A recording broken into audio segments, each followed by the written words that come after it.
Hello, this is Storybooks channel. New videos are posted every day. Subscribe and click the bell. So, Jacob, can I congratulate you? The surgeon was being mocked by Nurse Maria. Your long-awaited vacation has finally arrived. At least I'll get a break from you. But don't make a despot out of me, the doctor said angrily. As if you do not work well with me, I can even say you want you and cherished. And you waved Jacob. That's for prevention. The surgical nurse laughed. Or you'll like it so much on vacation that you won't want to go back to work. And then what are you gonna do? You're gonna start hounding me. Yeah, you'll be chased. You won't go for a word in your pocket. Jacob said with annoyance in his voice. You only have to say one word, and you say 10 in return. That's why you're lucky to have me. Maria did not stop. I'm the one who yells at others. But for you, I'll tear anyone apart like an asshole. That's how the surgeon got up from the table. We will celebrate my vacation today. He looked questioningly at the nurse. Or like last time, we're going to clink tea. Or I don't want anything strong. The woman grimaced. I have to work tomorrow. You're the one who'll be sunbathing on the beach, Maria. Frankly speaking, I don't want to go anywhere. Sadly, replied the surgeon. I would be at home in bed for these 5 days. If I don't have to, I wouldn't go anywhere. And as for drinking, let's just have a beer. I don't want wine either. I don't want to be on an airplane with a sore head. Let's do it, nurse. I'll just run to the store and get some Baltica. And after the surgery, you and I will have about an hour off before the end of the shift. We'll celebrate your vacation with you. Maria quickly packed up and went out to the store. Jacob took care of his paperwork and completely immersed in routine work. What's your vacation? Did he raise his bottle of beer? 4. Nurse at the end of the shift. May your vacation be amazing. I wish you'd take your mind off everything and enjoy life a little. Anyway, Jacob, here's to you. And here's wishing you don't miss me. He raised his bottle. 2 dark glasses clinked against each other, and the man and the woman closed their eyes, either from pleasure or from fatigue. Jacob was a hereditary doctor. His parents and their ancestors had been very careful to protect the legacy of their lineage, which originated from a single surgeon who had come to work. Jacob's great-great-grandfather was one of the best surgeons of the time. But the difficult political environment led to the fact that even the doctor's grandfather traveled frequently. But despite the difficult times, the family managed to maintain its continuity, which made it possible to continue not only family traditions, but also to educate professional doctors. From the very childhood, Jacob knew that he would be a surgeon. And it was not because his father, Ethan, who was a surgeon himself, insisted on it. It was as if the boy was born for this very purpose. He had never had a fear of blood, which is usually seen in children dogs with their paws tied up, cats with poisoning, and many other critters. This was for little Ethan, his real world, and he simply adored it. At school, the teenager now and then stopped the blood of his favorite classmates, or in the manifestation of sprains, when someone unluckily fell from a tree. Despite such a strange hobby, Ethan had many friends, and it sometimes embarrassed his parents. The latter always considered themselves true intellectuals, but their son was always socializing with the simplest people. Very often they had lunch and dinner with children from disadvantaged families. But when the guy entered medical school, everything in his life immediately changed. Time was barely enough for a little snack and sleep. So a lot of friends just drifted away. The only friend who still socialized with Ethan to this day was Max. He sat at the same desk with him for years in high school. Max went to Boston. Yes, he stayed there to work after graduation. He was an electronics engineer. Max would visit his parents in Chicago from time to time, and they would meet Ethan. The boy's parents thought that eventually their friendship would end. But to everyone's surprise, over the years it only became stronger. Therefore, each of them was aware of all the things that happened to each other. Jacob, despite his profession, was a sentimental and gentle person. He was very fond of poetry. He and his nurse Maria even had one interesting tradition. Before every operation, Jacob would recite a poem. Jacob was 32, and he was married to the beautiful Adriana. He had to spend a lot of effort to win her. The girl was completely unapproachable for the first few years. James was a longtime family friend and had 2 daughters. The first girl was from the first marriage, and in her there was nothing remarkable. But Adriana grew up to be more than just a beauty. She looked like a real model. Jacob was 4 years older than her. They hadn't seen much of Adriana growing up. Her father was a very rich man, so his daughters were rarely at home. But when Jacob met the girl on her birthday, he could not take his eyes off her. James decided to celebrate such an event at home. A lot of guests were invited. Among them was Ethan's family. Jacob was almost 24 at the time. He had 1 year of college and 2 years of graduate school left. Adriana had just returned from Europe, and the girl didn't want to stay at home. There were rumors that she had a boyfriend, but no one really knew about it. So Jacob wrote it off as gossip. The boy hadn't seen Adriana for a long time. Sometimes her older sister came to visit, but the girl herself had last seen Ethan about 5 years ago. "Oh my God," he exclaimed. "How beautiful is she?" Adriana is a goddess. Jacob kept his eyes on her the whole birthday. It was obvious that she didn't care about him at all. She was always talking to someone and laughing loudly. "Hello, Adriana." He came up to her. "Jacob, happy birthday. I wish you always remain as beautiful as a goddess." The girl looked at him with interest. She could not realize at first who it was. "Jacob, is it you?" She finally recognized the guy. "I'm sorry, I couldn't recognize you at first. You've changed a lot." "You laughed too, Jacob. How are you doing?" "What are you doing?" Thanks. "I'm doing fine," the girl replied calmly. "My dad dragged me back, and I'm so used to USA. Did we have such a bad joke of a guy? What's there that isn't here?" "Everything," Adriana laughed. "After talking to Adriana, I began to think about her all the time. She stayed in the USA until the end of the summer, so we often visited them, went for walks with the girl." "What if you fell in love with a Russian guy?" he asked her once. "So what? What would I do with him?" She replied unhappily. "I would die of boredom with him. I need a real man, brave, courageous. I need him to be macho. You know what I mean? Not really." Jacob scratched his head. "How do you explain it?" "I like temperamental guys to get me," answered the girl. "I don't like it when guys get emotional. I like it when they risk something for me. Then I see my value. And the more risk I take, the more likely I am to fall in love with a guy like that. Isn't just saying I love you enough?" "I didn't understand, Jacob. You could write poems for the one you love. What's the point?" Adriana laughed. "Need action drive." That time Jacob did not understand what Adriana wanted from life, but that didn't make her any less attractive to him. He fell more and more in love with her. They spent a lot of time together. But the girl didn't seem to notice him. She kept talking about what kind of guy she would like. Maybe in this way Adriana was teasing Jacob. But the fact that she didn't like him and wasn't interested in him was obvious. The time was nearing the end of August. Jacob couldn't stand it and invited Adriana to take a walk around Chicago. They were walking, talking about nothing. The guy suddenly stopped Adriana. "I love you." Lowering his head, Jacob said, "Marry me." "Jacob, you what?" The girl laughed. "I don't want to offend you, but you're not my type at all." "What tastes can be when it comes to love," he said in amazement. "Sorry, but I can never love you." Adriana replied with a smile. "Try to understand me." But Jacob, no matter how hard he tried, did not understand her. The girl flew to Europe again, leaving him with a broken heart.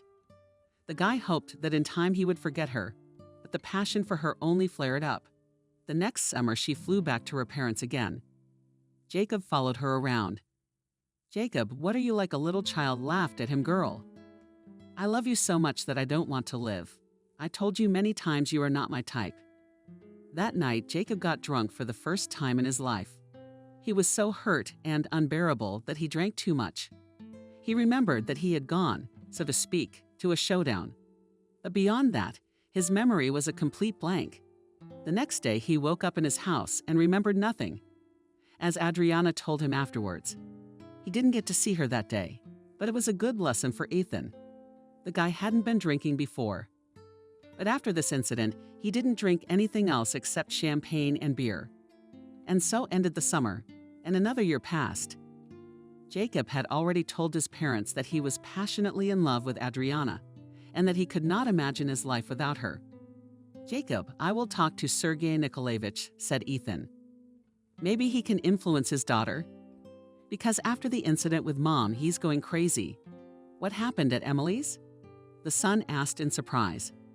"She was seeing some guy secretly from her parents," sighed the father. "Her parents wouldn't let her marry him. So she got pregnant by him and had a baby. Now they've sent Emily to Europe. She's in Italy with the baby in their villa. Her parents are trying to marry her off to anyone to wash away the shame. So now the court may not even look at Adriana's wishes. They won't survive a second disgrace." "Wow," Jacob said in shock. "So Emily went against her parents. That's not like her at all." "Adriana is." "Yeah, that's right." "Maybe that hurts James more," Ethan said with annoyance. "She's always been a girl, calm and easygoing. But once she fell in love, she went against her father." "And who's the boy?" "Curious?" Jacob asked. "Did she introduce him to her parents?" "No," replied the father. "She only told her father that she had found her man, that he was a regular guy." Naturally, James didn't agree to that. "I understand him in some ways, though," the boy sighed. "I'm so in love with Adriana that I can't live without her. Maybe the same thing happened to her. Anyway, I'll talk to him," the man said calmly. "You see, Jacob, I think he would have agreed right away if it weren't for one thing." "You mean the money?" The son sighed. "They're very rich people. Being friends is one thing, but marrying your daughter to me is another." "Yes," Ethan said sadly. "His status might not allow it." And so it was. James had turned him down. He knew Jacob was a good guy, but he wanted a more promising husband for his daughter. So another year passed, and Jacob gave up altogether. The guy was finishing his residency and decided that he would never get married in his life. But suddenly circumstances changed dramatically. It was the end of May when James called his father and arranged to meet in person. "Ethan, I know you may not have understood me last time," he began. "I in no way meant to offend you or your son. But my status in society requires strict adherence to certain rules that I cannot break. In Europe, Adriana dated a guy for several years. He is the son of an immigrant from the USA who managed to get rich there.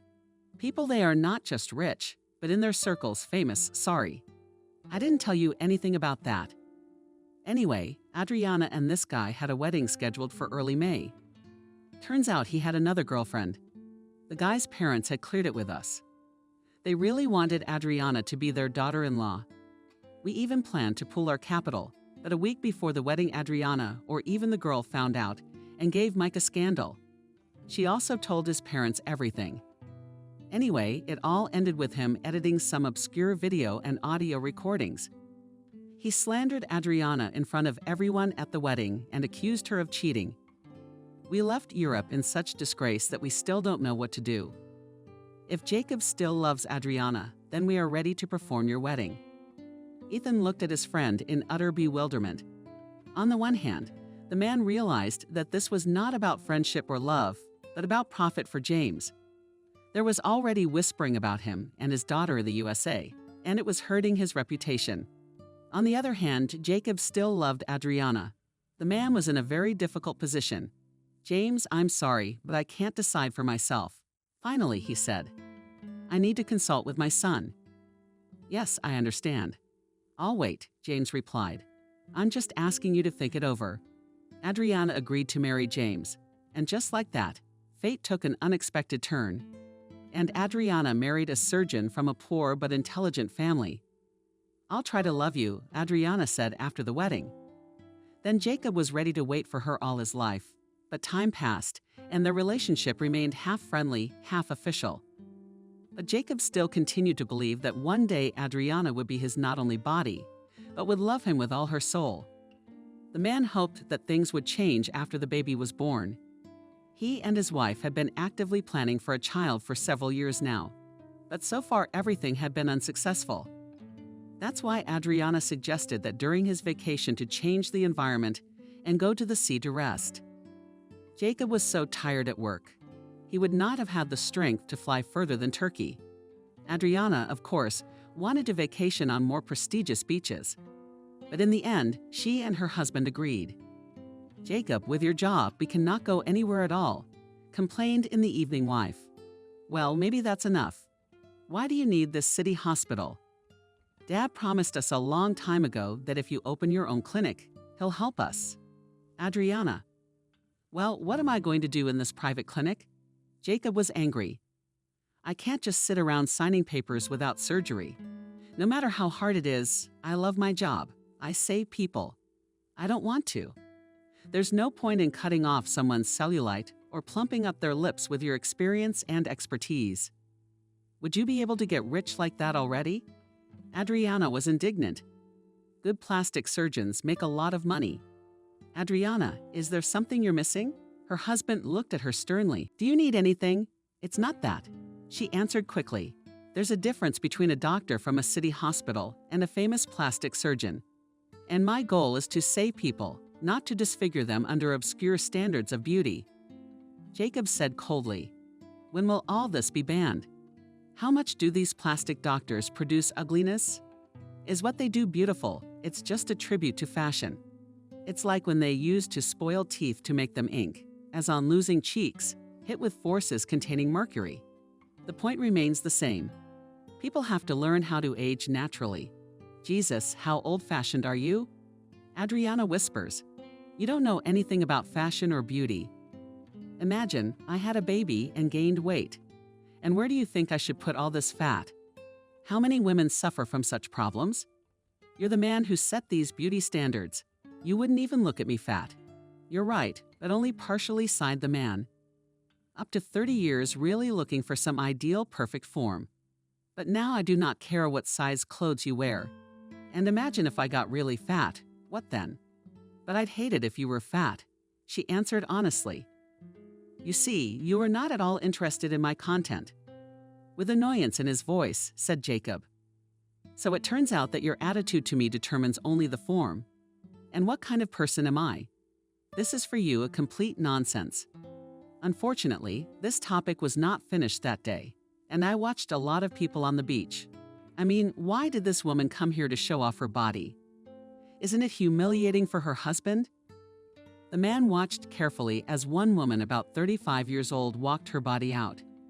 She was wearing an attractive swimsuit and was trying her best to prove to other people that she had a special figure. The stranger furtively caught the gazes of other men and enjoyed it. But here her husband was also standing nearby, preying on the younger ones with his eyes and breaking them with his gaze. What is this? Jacob was indignant to himself. Is that a family? Is there any love there? Each of them would cheat on the other if they could. He looked unhappily at Ada, who was posing in all her glory near the water. She was going in and out of the sea. Of course, Jacob knew somewhere inside that Adriana didn't love him, but he still hoped that one day she would want to look inside him and see what he was really like. The man shifted his gaze and an elderly couple came into his field of vision. The man and woman were in their early 70s, but they were holding hands like teenagers. The stranger had a rounder belly, but it was obvious that his companion was skinny, and the old woman was not embarrassed in the slightest. They kept looking into each other's eyes and smiled merrily. How pleasant to look at them, Jacob rejoiced. Nothing changed their love. No age, no decrepit bodies, no passionate glances around. How I wish Adriana could love me the same way. After a few days, Jacob finally calmed down and was able to enjoy life. The last 2 days had gone so well that the man even regretted the fact that they had to leave tomorrow. "Hello, Max," dialed Jacob. Friend's number when they got home. "I'm on vacation, so I can at least talk to you normally." "I'm so glad to hear from you." I heard a happy voice. "Listen, I'm gonna be at my parents' house in 2 days. Why don't we get together? I'm only going to be here for a couple of days, but I can't not meet you because I miss you so much." Jacob was looking forward to meeting his old friend. Finally, it was Thursday. "Max, hey, buddy." He hugged the man. "How many years? How many winters?" "Hey, buddy." Max hugged him. "We haven't seen each other for almost a year, so tell me how you're doing." They liked to meet at their old cafe. This time they still had the same tradition. What business could there be? Jacob answered calmly. I have all the same things going on. It's the same scene, only sometimes the scenery changes. Do you have at least some variety? You have different operations, a friend said. And we have been sitting on our project for 3 years. We still cannot move. I am already sick of it, and I understand you, answered Jacob. It reminds me of the last years of studying at the Institute, knowing for sure that it will all end soon, but it all drags on and on without end. Sighed Max. I regret so much that I turned down an internship abroad then. You know Peter, who went to France instead of me and stayed. Sometimes he calls me and tells me they have such interesting things going on over there. There's a project in Africa or in Israel. He's almost seen the whole world. And I was afraid. How could I abandon my project in New York? So I was left with nothing. Max, no one knows what's best for you. His friend looked at him seriously. Maybe you wouldn't have succeeded in France. Or maybe it just wasn't your time to finish your project. Maybe something better will come up for you. Well, you're right about that, my friend smiled. If I'd gone to France, then this miracle wouldn't have happened. Betty is expecting a baby. Wow, the friend rejoiced. My God, how many years have you tried? How many protocols have you gone through? It's a miracle. I'm sorry, but I never said Max's head down before. We're 8 months pregnant with twins, boys. Tentha, let's grab a beer and toast to that, Jacob suggested. I'm so happy for you. What about you and Adriana? Max asked. You've already started planning. You know, we don't have any problems, neither she nor I, the man replied. She said herself that she would not have a baby until she was 27, and now she is 28. We started to try 2 years ago, but not persistently so that we could work on it for a year. We went to Turkey especially for this purpose, to change the situation. I am sure that you will succeed. Max supported him. Betty and I have been working hard for 10 years. We have spent so much effort and money, but it is worth it. You know, when I see our boys kicking their feet in the stomach, it makes my heart sink. Jacob, can you believe I'm a father? The news that Max and Betty were about to have twins inspired Jacob so much that he decided to talk to Adriana and ask her to take the matter more seriously. But there was 1 day left before the vacation was over. Jacob didn't want to do anything that day. He just lay on the couch and watched TV. Adriana had gone somewhere in the morning, so he just enjoyed his solitude. The man didn't want to think about anything. He was completely immersed in some nature program he was watching. He was so absorbed in the TV that he didn't notice his wife returning. Adriana was standing in front of the couch and was very nervous.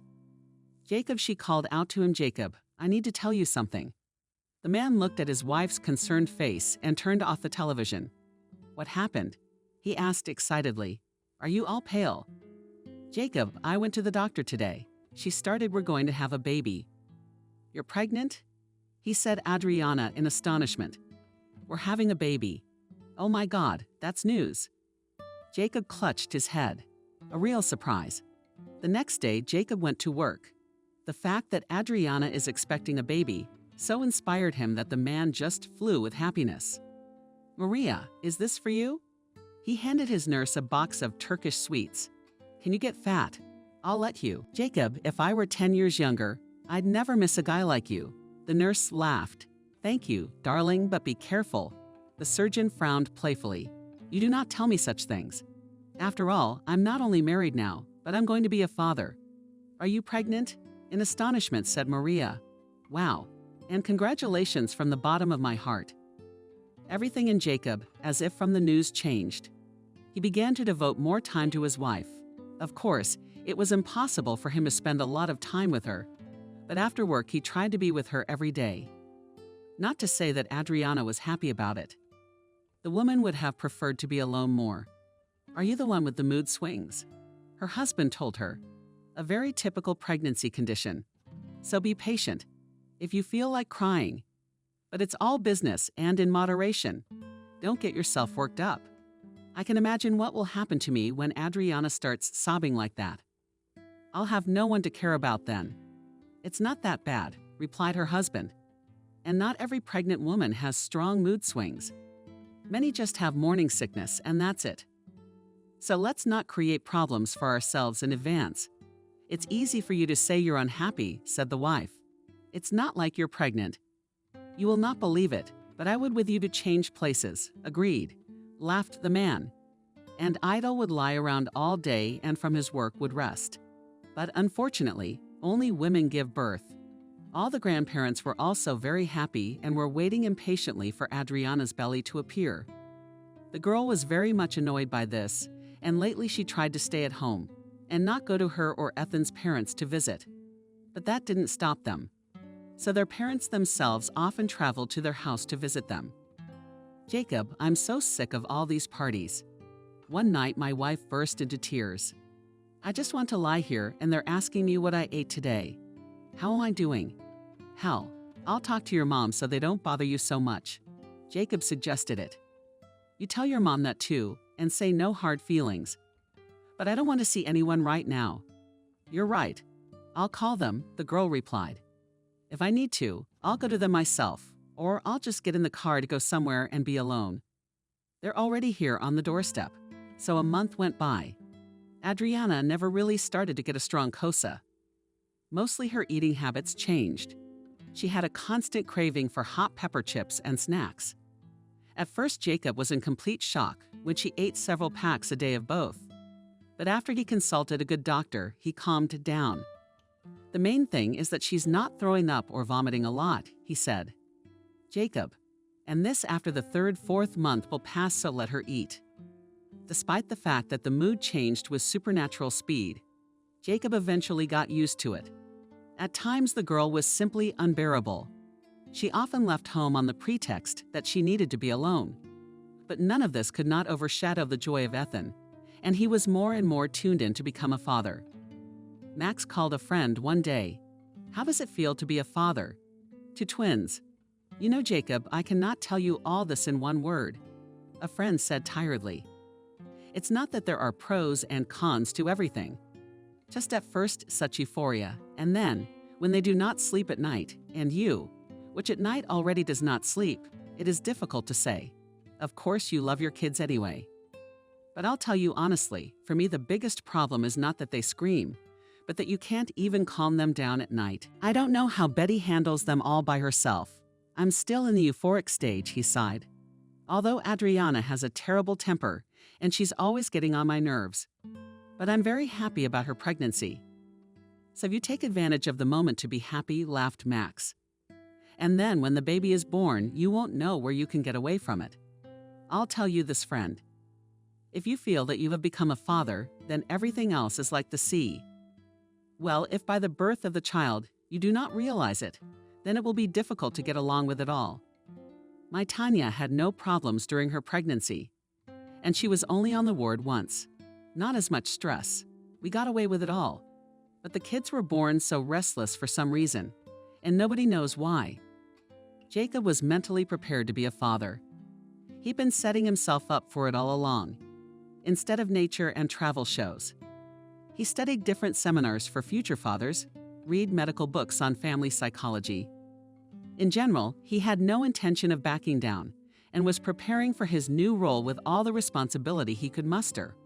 A nurse asked him one day, "He's getting serious. No jokes? You don't tell funny stories, Maria, but I have to grow up sometime. Teacher's morals," he replied. "I'm preparing for fatherhood." "So what? You don't think you can laugh now?" The nurse laughed. "You're like a big baby, for God's sake. Sometimes I can," he argued. "But how can I be an example to my child if I continue to be so unserious?"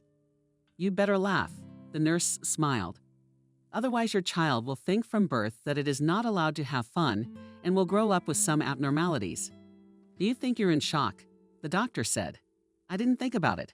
It feels like you're pregnant, not your wife." Maria laughed. "You should have gotten yourself so worked up. You know, when I had my mumps, I had a real crush on my husband's jokes. He's a joker. As soon as he'd say something funny to me to distract me and make me laugh, I'd start crying. At first he couldn't understand what was wrong, and I couldn't explain it to him. On the contrary, he wants to cheer me up, but his jokes make me cry. Thank God, by the 5th month, my tantrums were over. Jack was born a healthy boy, He's 18 now and as humorous as his father.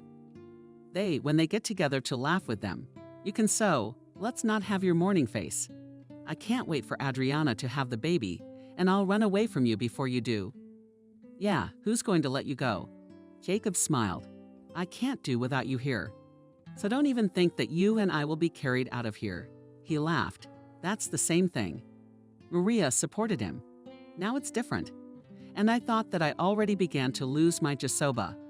From that day, Jacob began to treat his wife's pregnancy as easier, and it became easier for him. About 3 weeks later, the head doctor called them all together. It was a big meeting. There were a lot of questions. We had to solve something with the new equipment. It was scheduled to arrive next week. The Ministry of Health had come up with some new innovations. We had to put them into circulation. All in all, it was a tough day. There were no scheduled surgeries until this afternoon. And no emergencies yet. Jacob and his colleague David were discussing something in his office. Maria made them tea, so they'll send someone from the department to get the new equipment up and running. The nurse asked with interest, "Or do we have to guess how it works?" "That's the thing," David sighed. "They were supposed to send Ethan and me for training, but because of the lack of money, we're going to have to figure it out on our own. It's like kindergarten, for God's sake." Jacob scolded, as if we were playing in a sandbox. "And what if this machine during the operation will stop or somewhere their switches? And we don't know about it." "They don't have any brains in there, or they don't care," answered his colleague. "They are all theorists there. Do you think in this Ministry of Health anyone like you and me stood at the operating table for so many hours? So you cannot even count on their understanding. All right, but it's not far from malpractice." The doctor couldn't calm down. "I've got a baby on the way, and I can't even deal with this gang." "Well, we'll deal with it ourselves." David said tiredly, "You heard what the chief said. They'll send us detailed instructions along with the equipment." He swore like hell. "We've been waiting so many years for a new machine. And now, when it arrives, we won't know what to do with it. Actually, it should be brought by an engineer and some doctor who is already using it." A nurse intervened. "You know, Maria, they don't owe us anything," sighed the elderly surgeon. "Their duty is to demand from us and meet the deadlines they set. It's the same thing every time. Once a surgeon becomes chief of surgery, after a couple of months, he forgets what kind of workload is there. How hard it is for us to meet all their deadlines. He's been suffering from it himself and wanted to leave. Instead of the previous one, now he's becoming a tyrant himself." David was finishing his tea when Ethan's phone rang. A text came in. The man reached into his pocket and opened some kind of video. After a few minutes, he turned pale. A video and 3 pictures came to his phone with his wife in them. Jacob ran out of the office. "No, it can't be." "Pale lips," he said. "This is some kind of setup." The man was no professional, but he thought both the photos and the video were believable. As the photos showed Adriana with some man having intimacy at their villa. Jacob could not understand how he should react to all this. Was it all true, or had it all been set up for some purpose? He was in complete prostration for a few minutes, but then it came to him from the deepest depths that he urgently needed to go to the cottage. David, out of breath, ran into the office. "I'm asking you to cover for me. I need to leave urgently. I'm in trouble. Did something happen to Adriana?" The doctor said excitedly. "She fell." That's all Jacob could manage to say. "I'll work for you later. Maria, stay with David." The nurse and the doctor gave the man a concerned look. He was very nervous and not himself. "If I go in a straight line now, it will take me about 40 minutes, Jacob told himself. Shouldn't I call her first? Maybe someone had set this up on purpose. He stopped. He was torn in different directions. On the one hand, he wanted to call. On the other hand, he wanted to check it out. Well, let's say it's all a lie. Jacob started the car. Then I'll go to the cottage and find no one. Then I'll start to find out what it was. But if Jacob's heart seemed to go through that thought, the man's heart began to pound frantically. But if it's true, and she is there, I'll catch her in the act, he whispered, wiping lines of cold sweat from his face. All the way he was trying to find out if she was cheating on him with someone else or not. His brain was just exploding at the thought. But other than this video and pictures, he had no proof, which meant it could all be a lie. Jacob. He had performed many difficult surgeries in his life. But what happened to him then was his greatest challenge. He had never experienced such fear. The man decided to leave his car at the beginning of the street so that no one would recognize him. He had to walk another 500 meters. He walked cautiously, looking around. He felt like he was a criminal. God, when am I going to get there?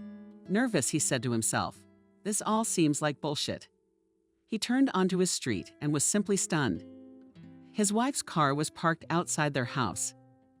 Jacob stood like a stumbling block and could not move further feet softer. He almost fell. The man sat down on some bench outside the house he was standing next to. He felt like his heart was going to jump out. I must find out the truth, he said to himself, and slowly got up from the bench and walked towards the cottage. Jacob cautiously crept up to the fence. The gate was locked. The windows on the first floor were for what arena, and nothing could be seen. The man strode around the back. The neighboring villa was long abandoned. He crept slowly up from the garden side. 1 foot caught, and he could barely keep his balance. Finally, Jacob was outside the house. He slowly turned the handle of the small door that led from the small shed into the house. Taking off his shoes on his socks, he walked down the hallway. The door to the living room on the first floor was open. Jacob pressed himself against the wall and crawled sideways along it. The closer he got, the clearer some sounds became. Finally, he began to recognize voices. Adriana, well, will you stop playing games? The man said grudgingly. We've been hiding from everyone for so many years. It's been almost a year since I got divorced. Sweetheart. But now, until I give birth to a child, I cannot tell her anything or her. The man heard his wife's voice. You think I'm not tired of all this? If it hadn't been for my father, I wouldn't have married him at all. But after Europe, he didn't want to wait, you see. It all hit him hard, and he had to rebuild his reputation. So I went into marriage with Ethan. Do you know how much I regret it? Well, what are you going to tell him now? The stranger sighed. I mean, you're pregnant. I don't know, Kevin. Adriana answered.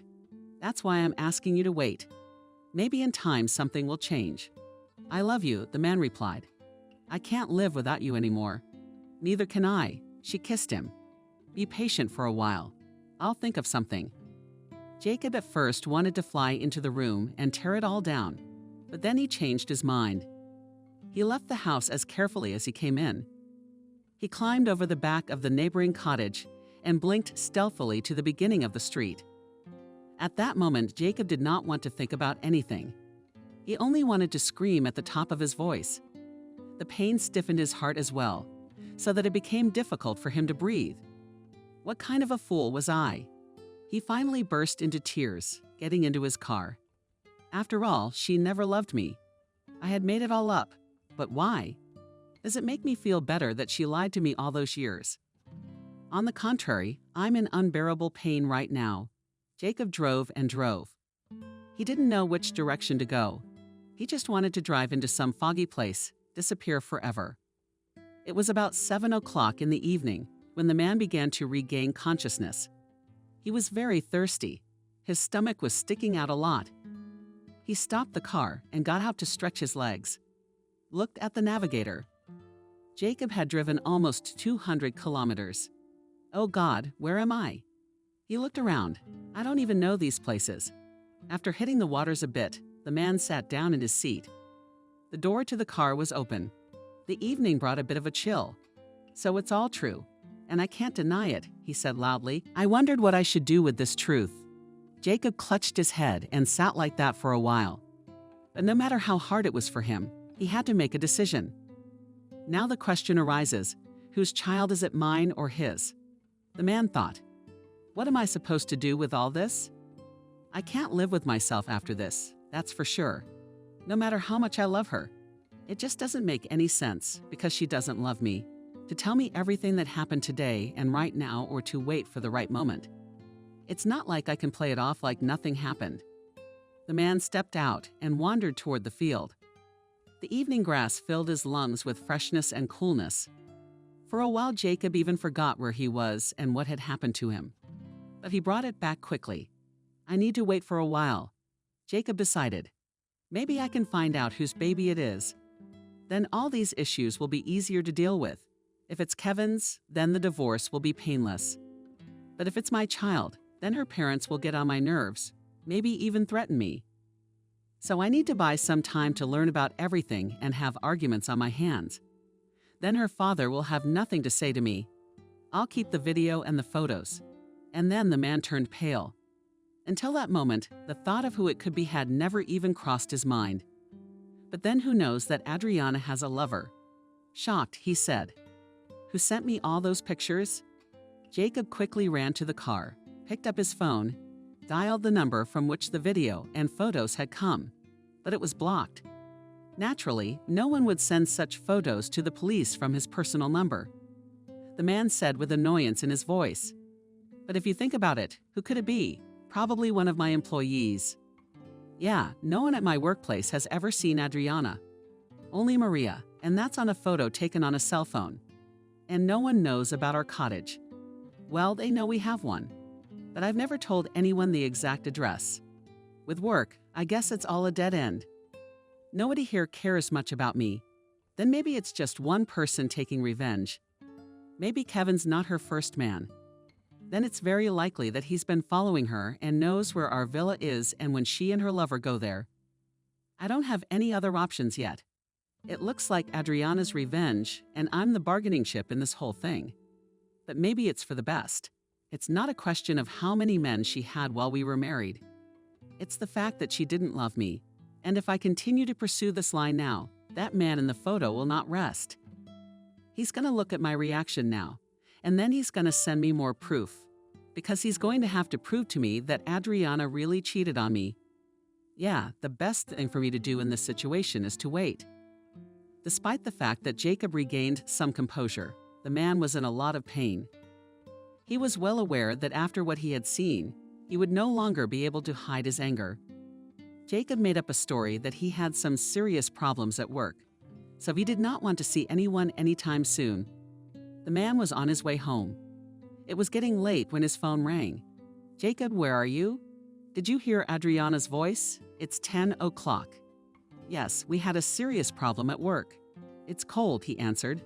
"I'll be there in about an hour. Hell, I'm sorry, but I don't want to see anyone right now," he added and disconnected the phone. He was afraid that if he continued to talk to his wife, he wouldn't be able to stand it and would tell her everything. He would never know the truth. Finally, the familiar scenery flashed outside the window. Jacob pulled into Chicago. The closer he got to the house, the more he shuddered. Because of her pregnancy, Adriana slept in her room. And that, for Ethan, was a good thing. He realized that he would have to make a great effort not to give himself away. And to do that, he needed to see Adriana as little as possible right now. The car pulled into the courtyard. Jacob almost collapsed outside the house from fatigue and overexertion. He gathered all his strength and went inside the house. Everywhere was dark, and the man realized that his wife was already asleep. "Well, thank God," he muttered. "And tomorrow I'll get up for work, and she won't see me. And now she's up late." Despite his hunger, Jacob went straight to his bedroom. He didn't even have the energy to think, so he immediately fell into sleep. It was almost 7 o'clock a.m. when Jacob woke up. He walked into the kitchen. The servants were not there yet. Had a coffee and a sandwich and got his things. Went to the hospital. Maria hadn't arrived yet, and to distract himself, Jacob started filling out patient files. "How did you suddenly say someone's voice behind his back?" "Jacob, are you okay?" Concerned asked the nurse, seeing the pale face of the surgeon. "Is something wrong?" "Maria, yes. Everything is fine." Barely pronounced sleep. "It's okay. I was so nervous. And I was up all night with her too. But the main thing is that everything is all right," stroked on the shoulder of the surgeon. "Maria, are you going to be able to work today?" He tried to smile. "David won't be able to fill in for me all the time."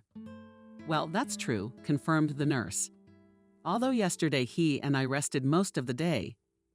We had one open fracture and a shattered head with a concussion." "Well, that's good. I was getting worried that David had gotten a kick out of me yesterday," Jacob replied. "It must be your bad luck," she laughed. "How's your shift going?" "We're in trouble." Anna Sergeyevna James was the second daughter of a famous rich man. As a girl, she grew up willful and capricious. From childhood, she pulled the whole blanket on herself, because the family formed the opinion that all her needs and desires must be fulfilled. Father, by the way, was not against it. He was impressed by her inexhaustible energy and desire to live.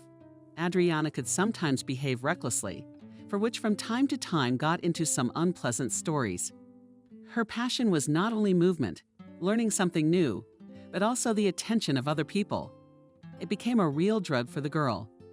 Adriana went crazy when people bowed before her, when they ran after her, when they could not live without her. When the girl studied in Europe, she learned to manipulate people quite well. So many guys who went crazy about her were dizzy. The girl herself was just playing with them. That's how it was with Mike at first. He was the son of very rich parents, and as it turned out, he was spoiled even more than Adriana. The girl had heard about him for a long time and wanted to get to know him better. Naturally, she was not particularly interested in simple guys on such. She just practiced her seduction skills. But for marriage, the girl considered only a guy from a very rich family, Mike. She had already seen him several times before she met him, and she liked him. The guy was really good. When they first met at a party, Adriana did her best to attract Mike to her, and she succeeded.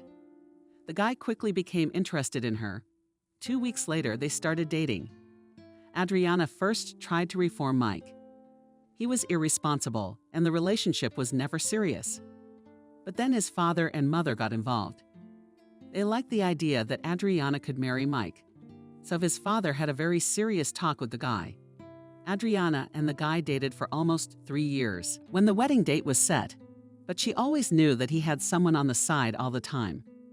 Before the wedding, the girl gave him an ultimatum. Mike wasn't used to that kind of thing. He turned out to be a pretty violent and vindictive guy. "Mike, you have to realize that your free relationship is over." Adriana said to the guy, "You're gonna get married soon, and you're gonna have a family." "Adriana, you don't have to tell me how to live my life." He looked at her angrily. "I decide how I want to live my life. If you don't like it, get out. Are you out of your mind?" The girl got angry. "I'll tell your father everything. Let's see how you sing when he takes everything away from you. Don't cross me." He stared intently into her eyes. "I won't spare you, Adriana. Don't play games with me. We'll see about that." Furious, she shouted, "I'll talk to your parents. I think you have a lot to lose, so you'll listen to them." Mike was not used to being told what he should do. Even his parents couldn't influence him. But the guy realized that Adriana could blackmail him and make his parents take everything away from him for a while until he changed. His parents were on her side. "All right, Adriana, I'll show you how fast I got rid of you," clenched his fists. After their conversation, the guy did just that. At the wedding, Adriana and her parents were completely embarrassed. Her father was just freaking out at the time. He really didn't know what to do, as circles on the water quickly spread rumors that Adriana, the daughter of one of the richest people, turned out to be an ordinary wench. Father was going crazy in those days. The only thing he could see was to marry off his daughter urgently. Of course, from his circle, no one would have agreed to such a thing back then. So they had to find a decent family for Adriana's temporary marriage, so to speak. At the time, it didn't matter who it was. He had a few guys in mind, but Adriana chose the son of an old surgeon Ethan knew. "Adriana, I don't care," he told his wife. "The important thing is that he marries Adriana officially now, and then we'll look for a suitable match for her." "James, but we are taking such a risk," the wife replied. "What if they have children? Then no one will marry a decent family. That's what you'll do with her," replied the man. "Though you all will tell you what doctor to visit and how to protect her from unwanted pregnancy." "Lucy, I want to solve all this in a year. 2 at the most, no more."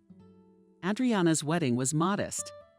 There were only her parents and a few other acquaintances from Jacob's side of the family. It had happened so fast that not Max, Ethan's friend, not Emily and Adriana's sister could make it. You could tell it was a private ceremony. A year later, Adriana's parents had already found the right person for her, Kevin was the son of a banker. Their fortune was estimated only much less than James's. The guy had married an ordinary Italian woman a few years ago.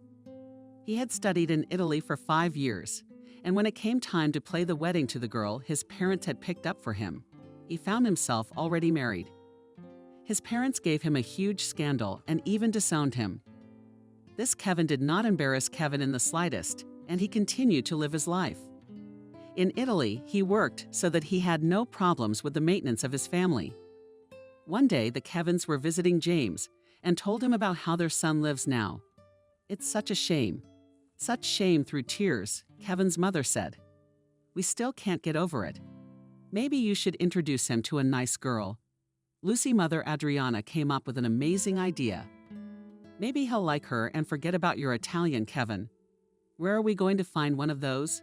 sighed the boy's father. "And all the nice unmarried girls will wait for him, won't they? Now we have to run after him and woo him to make him forget his Italian. You know, Liam, we have Adriana living with that surgeon too." Through tears, said James. "It was such a mistake to marry her off to a simple man. It's been a year now, and my girl is just dying, I told her after Europe. And my daughter, wait, your man will come along." And she wanted to take revenge on Mike and married the first man she met. You know how my heart aches for her. I'm afraid I'm going to lose my daughter. She's already so sorry. She wants her surgeons to divorce her. She says if I could find a good guy who could love me, I'd leave my husband Jacob right away. "Yes, you're in the same trouble," sighed Mrs. Kavina. "Why didn't our children meet before? Maybe then they would have found their happiness in each other? Or maybe it's not too late," cautiously said Lucy. "We're going to Italy to our villa in a month. We could invite Kevin to stay with us." "That's not a bad idea," his eyes sparkled. "Why don't you bring your daughter? Let them get to know each other." Everything was ready to leave for Italy. James called his daughter Adriana to him. "This is your chance." He looked at her sternly. "You didn't miss it. Kevin is the son of very wealthy people, and being related to a banker will be good for us. I can do business with him."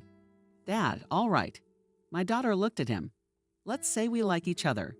Then what am I supposed to do with Ethan? What about your daughter?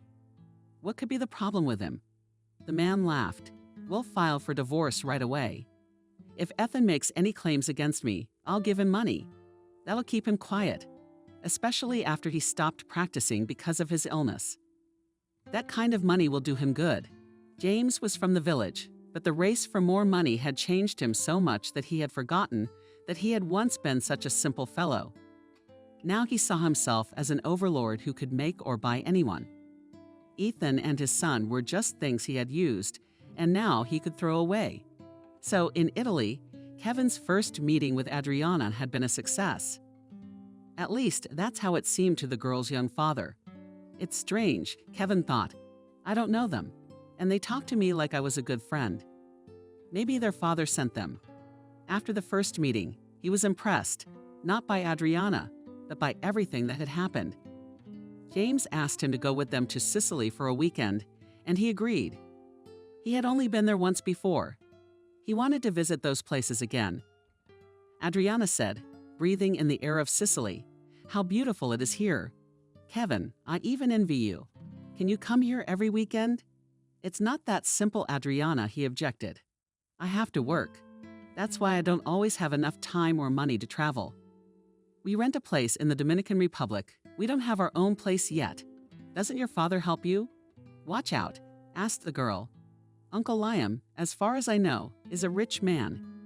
"Yes, he has a lot of money," sighed the boy. "But I don't need it. I chose my own happiness. My parents didn't support me in that. And I understand you," Adriana replied with annoyance in her voice. "I was in the same situation. When I got married to a simple surgeon, my parents stopped talking to me. I was just torn and metal. But as time went on, I realized they were right. Ethan and I are so different that I'm just unhappy with him." "And you're okay with that life?" "No," but Kevin looked at her. "I love the Dominican Republic. I don't care what my parents think. It is difficult, of course, to live on my own after a fully provided for life, but I am coping so far." That day they visited the most beautiful places in Sicily, swooning in the sea. And she was all right. A thought flashed through Kevin's mind. What am I talking about? He quickly stopped himself. But after that day, the James family with Kevin became a good tradition to go somewhere on the weekend. The Russians spent exactly 1 month at their villa. James, thank you very much for the communication, for our meetings. The guy shook the man's hand in farewell. I was very glad to meet you. Mutually, Igor hugged him. James, you turned out to be a good guy. I don't know why your parents are so upset with you. I wouldn't let a son like that go anywhere. The James family. They so unobtrusively got into Kevin's soul that after they left, the guy couldn't come to his senses for a long time. He felt like he was missing something. A few weeks passed, and he decided to give James Nikolaevich a call. Igor, hello. James rejoiced. I'm so glad to hear from you. How are you doing? How is Italy? Everything is fine, answered the guy. And how are you doing? How's it going? We are doing well so far, thank God, replied the man. Adriana is suffering though. If you want, I'll give you her phone number. Maybe she'll talk to you. We were so happy that our girl in Italy came back to life, but as soon as we got home, she is again always alone and won't let anyone near her. Well, okay, Kevin replied. Maybe I cheered her up a little. The guy didn't even notice that he had tied a noose around his neck. Talking to Adriana on the phone made her even more attractive, and when Adriana flew to the villa, the next thing you know, they were having an affair. The girl got everything she dreamed of. Kevin was really after her. He took risks.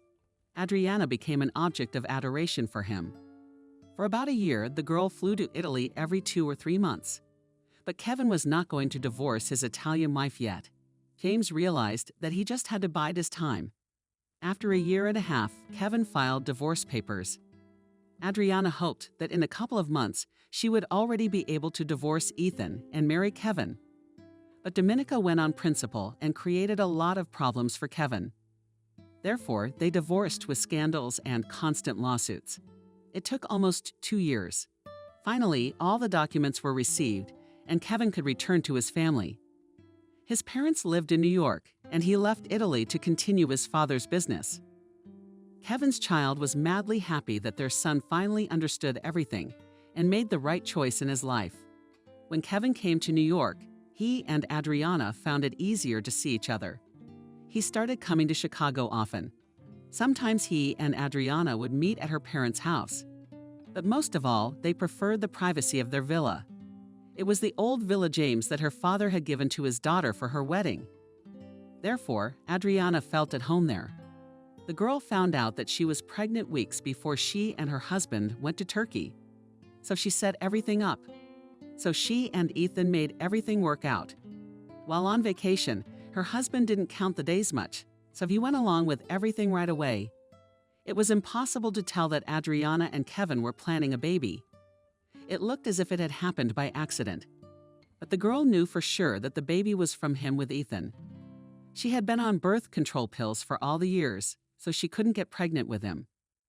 Adriana realized that now she would have to deal with the Ethan issue. And her father had already insisted on it. But she had her own reason for delaying the divorce, which neither of them knew. James was born and raised in a small village. He came from a poor family. As a teenager, he fell in love with a neighbor girl, Katya. Therefore, when the guy was 20 years old, his choice was already determined. It must be said that James was a young man with great ambitions. In the village, he did not want to stay. And after the wedding, he and Kate immediately moved to the city. The first years of life in the city were very difficult for them. James got a job as a laborer in the road service and quickly mastered the work of road machines. The boy realized that this industry can be a bottomless one. Old roads are being repaired and new ones are being built all the time. So he rented a roller and grader and hired a few guys. After a year, he was already able to buy back his equipment. After a couple more years, he had his own road construction company. This could stop and live well, but the ambitious guy wanted to go even further. He invested all his money in an engineering plant. 10 years later, James, aged 35, became the owner of one of the largest road construction equipment factories in the world. Perhaps he was lucky in life. Perhaps it was his inflexibility that helped him. But he did get his way, and everything would have gone on as it was if Kate hadn't died. Their first daughter was born when Kate was almost 28 years old. Their life was full of stress, so they could not have children earlier. After the birth of their daughter, the girl could not recover for a long time, and a year later she was diagnosed with cancer. James what only did not do. But to save his wife, he never managed. It cannot be said that the young man was heartbroken. Sure, he grieved for a while. But James became so addicted to money that it became for him the only goal in life. It was almost 2 years later when he began to think about getting married. His little daughter Emily was under the care of a governess all the time. In this, the man knew no problems, but he wanted to have a solid status in society, and his condition as a widower did not help him in any way. Even then, James began to think about a girl from a rich family.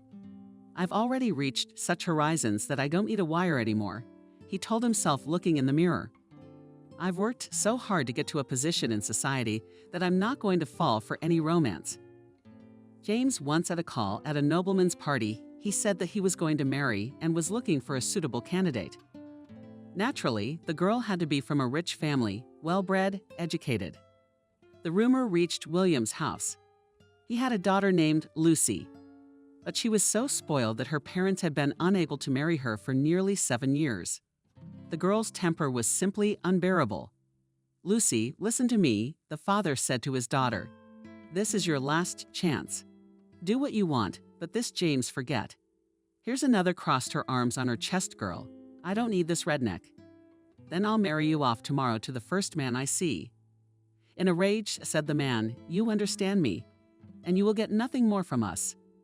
Lucy saw that her father was not joking and was very frightened with her demands. To stay with some beggar on the street for her was tantamount to death. The girl repeated for several more days, but her father did not give up his position. Then Lucy tried to manipulate her mother. "Don't even think that I will ask your father for you." Coldly, she replied, "You've gotten on our nerves so much that I'll be the first. Who's going to kick you out of the house?" "Mom, but he has a daughter." I tried to find the right argument. "You didn't want the guys we offered you all those years ago," my mother said angrily. "They didn't have any children. Now you have to solve this problem yourself." The acquaintances organized a dinner, or rather a viewing, for James and Lucy. The girl tried to restrain her arrogance. She herself realized that at her age, and she was already 28, it's not easy to find a guy who matches her needs. You could say it was an official marriage of convenience. It was a big wedding. The father was so happy to finally get rid of his daughter that he spared no money for the wedding. At first, Lucy thought that Emily would be a big problem for her. But to her happiness, the girl grew up very calm. She lent herself well to the education of her nannies. Yes, and James, her husband, did not spend much time with his daughter. His new wife didn't see the girl as much. At this stage, things were going well for Lucy. She didn't have to make a scene when her husband spent too much time with her daughter. But as Emily began to grow older, she, like any teenager, began to show interest in all areas of life. When Adriana Lucy was born, they immediately separated her from her older sister. Therefore, strange as it may sound, the children did not see each other that often. When Adriana was 8 years old, she had her first scandal. Emily and her toys were playing in the garden. The girl ran up to her, started throwing her toys around the sides of the llama bee doll's hands. "What are you doing?" Shocked, shouted Emily. "Why are you breaking my dolls?" "Yours," laughed 8-year-old Adriana. "Nothing here is yours. Everything here is mine. Get out of here. This is my house too," protested her sister. "Give me my dolls. Leave me alone." "Ah, so evil," shouted Adriana. "Are you gonna get it now?" She started yelling with all her might. It felt like she was being cut. After 5 minutes, the mother came running, and "Daughter, what happened?" She asked worriedly and looked angrily at Emily. "She took my dolls and started breaking them," screamed the girl, "and then she hit me." "Are you out of your mind?" Furious, said Lucy. "Go to your room. I won't let you play in the garden anymore." That evening, there was a scandal between husband and wife. Lucy did not want to give up her position. "Wherever you want her and take her," she shouted. "But she won't be in our house anymore. Lucy, she's my daughter. James replied sternly. No need to throw words around. Okay, then Adriana and I will leave this house today, calmly replied his wife. In a few days I will send you the divorce papers. All right, the husband got angry. I will send Emily to a boarding house in Italy.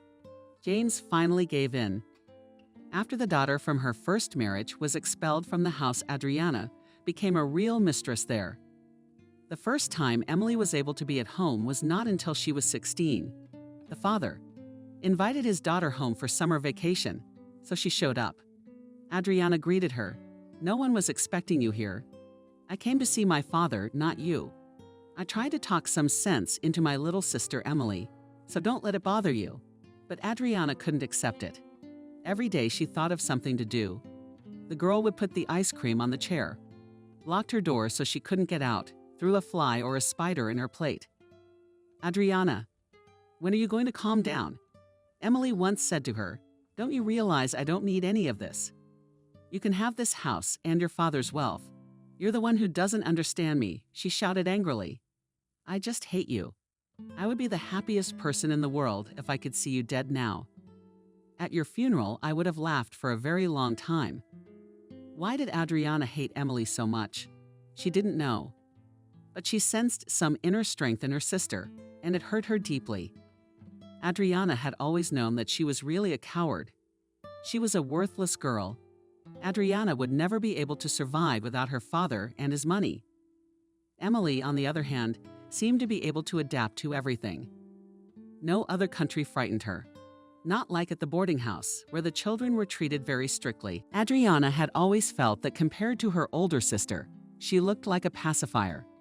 That was probably one of the reasons why the girl wanted adoration. In the back of her mind, she was afraid that any guy would choose Emily over her. After that visit, Emily did not appear at her father's house for a long time. Yes, and the girl entered the institute and all her attention focused on her studies. Even though Adriana had already studied in Europe and her father's house no longer attracted her. But on her sister's 20th birthday, her father insisted that his eldest daughter came to her birthday party.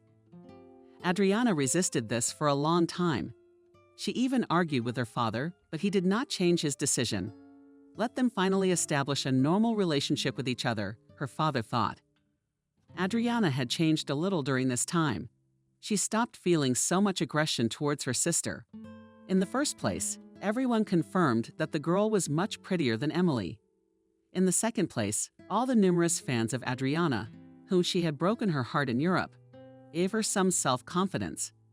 Hello, sister. She greeted Emily snidely. I hope you're not here for long. And I'm glad to see you, Adriana calmly replied Emily. Unfortunately, I can only stay here for a few days. We have a summer internship at the institute. I can't miss it. That's good, Adriana said cheerfully. I think I'll put up with you for a few days. There were a lot of people at Adriana's birthday party.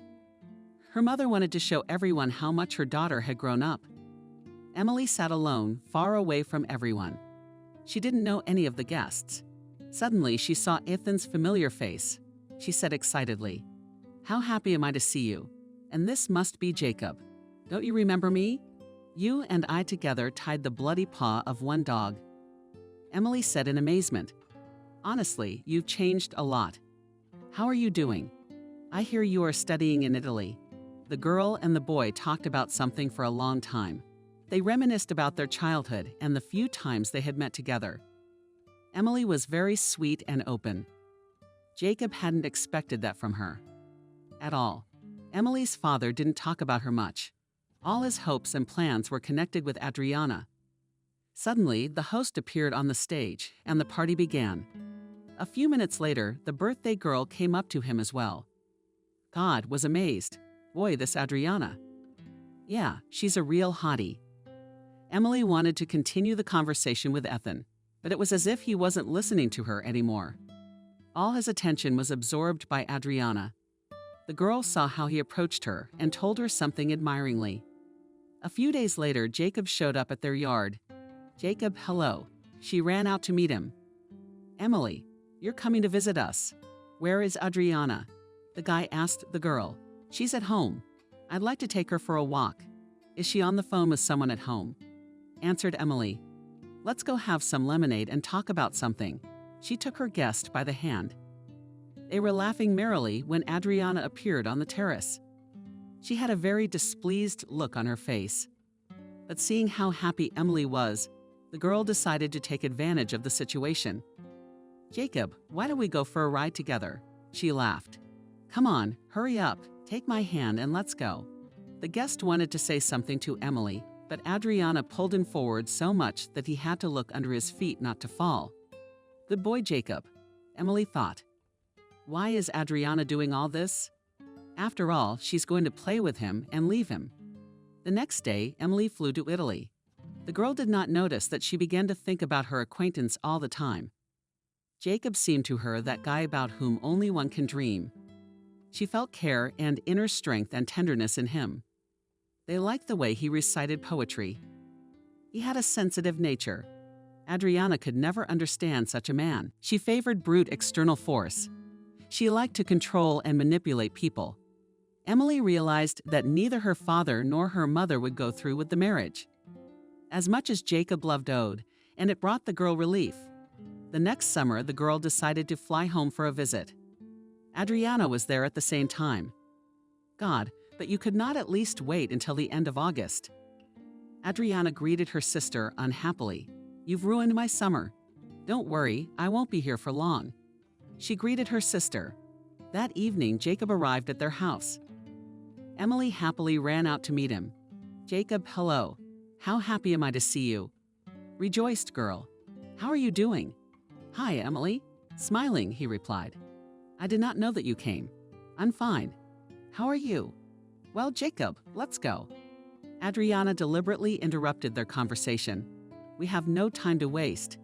Jacob wanted to talk to his mother some more, but excused himself and went after her sister. They returned from their walk. A few hours later, Jacob was very upset. And even on the contrary, Adriana was smiling all the time. Why all this circus? Strictly looked at her sister at her. If you don't have any feelings for Jacob, why are you making a dog out of him? What's it to you? Her sister laughed into her eyes. Or are you jealous of me? Jacob is a good guy, Emily argued. He has a pure and vulnerable soul. You're picking on him on purpose, aren't you? Why are you so angry? Adriana said coldly. What do you care about him? Jacob deserves better than you. Calmly replied the girl. What is angry, sister? Are you saying that I don't deserve him? And who is worthy of you? She laughed hysterically. Jesus. I think I'm beginning to realize you've fallen in love with him. Of course, you couldn't have expected anything better. Emily could only fall in love with some surgeon. Yes, I love Jacob, Emily said confidently and made a fatal mistake. All right, let's see if he chooses you. Adriana replied snidely. I'll even bet he'll always run after me like a dog. Did you realize that? Get out of here. I hate you so much. Emily wanted to fly to Italy the same day, but the tickets were gone. She was wandering down the street when Ethan's car came around the corner. Emily, he stopped his car. I want to tell her to her face. I love her. Do you understand that? Jacob, are you drunk? The girl asked in fright. Come on, let's go home. Emily quickly got into the front seat and tried to get Jacob to turn the car around. If you want to talk to Adriana, we need to turn around. Trying to slyly take it, she did. Let me show you. Once we get there, I'll take you straight to her. Yes, you will help me behind the flying tongue, replied the boy.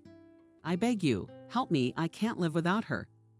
They had almost reached Ethan's house when he turned the other way and stopped the car in a wooded area. It was already dark outside. Adriana, I came up to you, Jacob and your daughter. I love you so much. Come to me, darling. The guy embraced Emily and began to kiss her passionately. The girl at first wanted to break out of his embrace, but then realized that perhaps she would never see him again. I'd rather be with someone I love once in my life than with someone I don't love, she whispered. An hour later, Emily got behind the wheel and brought Jacob home. She took him out of the car and sat him on a bench near the yard. The girl knocked loudly on the gate several times and hid behind a bush of a neighbor's house. Ethan went outside and saw a drunk Jacob. Jacob said, his father in shock. "Are you drunk?" "That's what I'm talking about, son. Come on, let's go."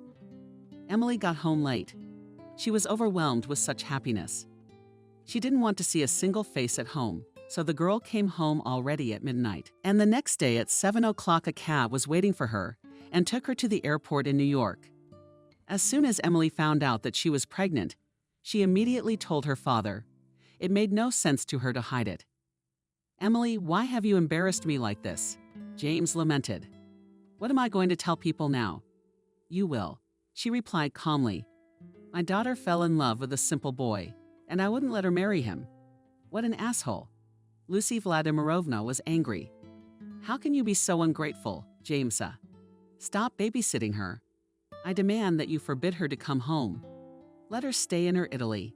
Despite what happened to Mom, James didn't wish his daughter harm. But he did what his wife said. They were forbidden to come to the USA. Her father gave her a villa in Italy for the first time, and her mother took a sabbatical at the institute and finished it when Sophia was born. The father helped his daughter financially all this time. A year later, Emily learned that Adriana was marrying Jacob. The girl was very hurt by this, but she realized that the guy needed time to see who Adriana really was. At their wedding, naturally, she was not present. Emily felt that no one but Ethan held any interest in her.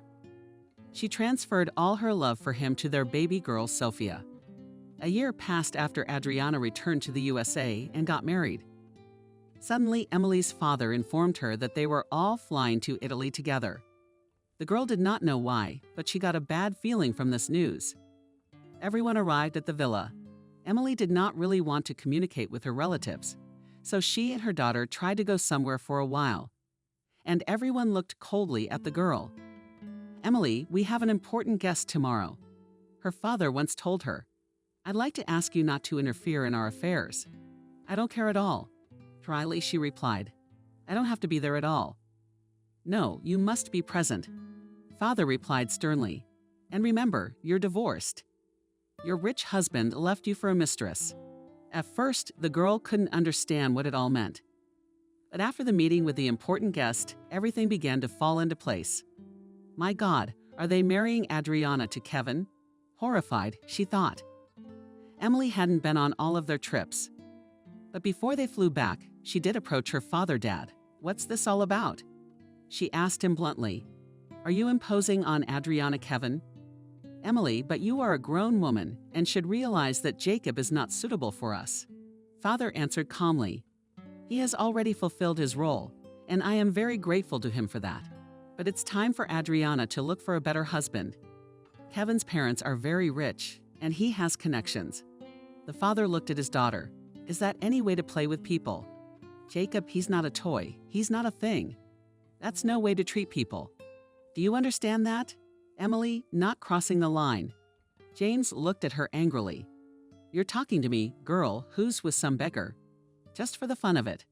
Don't piss me off, or you and your freaks will stay on the street. Don't call Sophia that." The daughter answered boldly. "Thank God, Mom didn't live to see what a monster you've turned into. I don't want anything from you. I give you exactly 3 years." Her father approached her in a rage, so that not you, not this one, would be in my life. "You understand me. In 3 years, you leave my villa." Emily was in shock from the conversation with her father. She couldn't believe he could have changed so much. Everything human in him seemed to have died. There was nothing to hold on to. "If I am no longer your daughter," the girl sobbed, "I don't have a father anymore. As soon as I finish university, I will leave here at once." During the next year, Adriana constantly flew to Italy and lived in a villa with her lover. During this time, Emily and her daughter only spent the night there. Finally, the girl could be put in daycare, and Emily returned not only to the institute, but also began to work. The girl studied to be an architect. After she learned that Kevin divorced his wife and moved to the USA, Emily became very worried. The girl was most afraid for Jacob. Her father had stopped feeling compassion for people, and she was afraid that he might do Jacob some harm. Almost a year passed, and she finally decided to come to the USA. Emily and her daughter looked at the old, shabby houses. It was her only possession. The house had belonged to her mother's parents long ago. When they died, her father deeded it to Emily. It's a wonderful home. You and I. The woman hugged her 4-year-old daughter. Sophia, do you feel okay with the accent? The little girl said. Emily finally received her diploma, and now she had to decide what to do next. She wanted to talk to Ethan right away and tell him everything about his daughter, Adriana's lovers, and the fact that he was just being used. But even before she left, she got a call from a woman who had worked as a maid in the house for many years, and who loved Emily like a daughter. Aunt Vanessa told her that Adriana was pregnant. The woman realized that there were a lot of unknowns in this whole story. The last time Adriana flew to the villa, a very unpleasant conversation took place between them. Adriana, why are you doing this to Ethan? He loves you. Emily started the conversation. You know, if it wasn't for you, I would have left him a long time ago. She laughed, just the joy of being hurt. Making me put up with him for so many years. You think I don't know Sophia is his daughter? She looks exactly like him. You thought if you slept with him, he'd be yours. But it didn't work out. You couldn't get back at me. You ended up losing everything. I'm going to drag it out until the end so I know how much you're suffering. Don't expect me to let him go so easily. You're probably dreaming that I'll divorce him, and he'll finally be yours. Adriana, Jacob, not a thing. Her older sister looked at her sternly. If I wanted him, I would have gotten him a long time ago. I have the most important trump card on my hands. If anything, Ethan and I have a child together. And once again, Emily's candor became her fatal mistake. Adriana had been thinking of ways to get Kevin pregnant ever since, but to make Jacob always think the child was his. So even when she divorces him, he will come to see the baby. And then Adriana can play with it over and over again. It took her almost a year to do it. The father was very angry. What's the matter? He said, we're all set to get married to Kevin. Dad, I need a little more time to deal with Ethan. Adriana replied. But after she got pregnant, her parents couldn't wait any longer. It was decided that if Adriana wouldn't tell, then James would then talk to Ethan's father and tell him everything in 2 months. The only problem was whether or not to say who Adriana had a child with. Where are you going with this? Adriana was angry with her father. You're ruining my business. No one really knew what it was all about. After the failed wedding in Europe, she had such a chance to take revenge on her sister that the girl was just glad. She didn't necessarily have to marry Jacob. Her father had picked other temporary options by then, but Adriana had insisted on him. Emily didn't have any particular plan. She just wanted to tell the truth. Jacob. But she knew she needed proof for this conversation. Her Aunt Vanessa had told her that Kevin had visited them often. It was clear from their conversations with Adriana that they liked to go to their old summer house. Before coming to the USA, Emily had talked to her good Italian friend Andrea. He did all sorts of video, communications, and hardware. So he told them at the time that detectives are not needed now. You just put bugs in and you're all set. In New York, the woman met a man who promised them to her. So all that was left was to arrive at the cottage without anyone noticing her and set it all up. Bye. It was a little hard to go to such things with her daughter. So she left her daughter at Aunt Vanessa's for one evening. Not bad at architecture, she quickly found the right place and discreetly set up a mini camera. Emily and her daughter lived in the village in the old house for the time being. Finally, after a few days on her laptop, the woman saw what was happening at Villa. She quickly cut a small video and took pictures using a SIM card she had bought in the USA. The woman sent everything to the right address. Ethan and Emily found the phone number easily. She called the hospital and made up a story that Jacob had asked her to call her back urgently, but his number wasn't answering. In this story, Emily was undergoing surgery. At first, no one wanted to reveal such information, but when the woman burst into tears, the nurse on duty could not stand it. It had been 3 days now, and Jacob just couldn't find a place to go. He wanted so badly to tell his wife everything, but he had a feeling that Anonymous would show up again.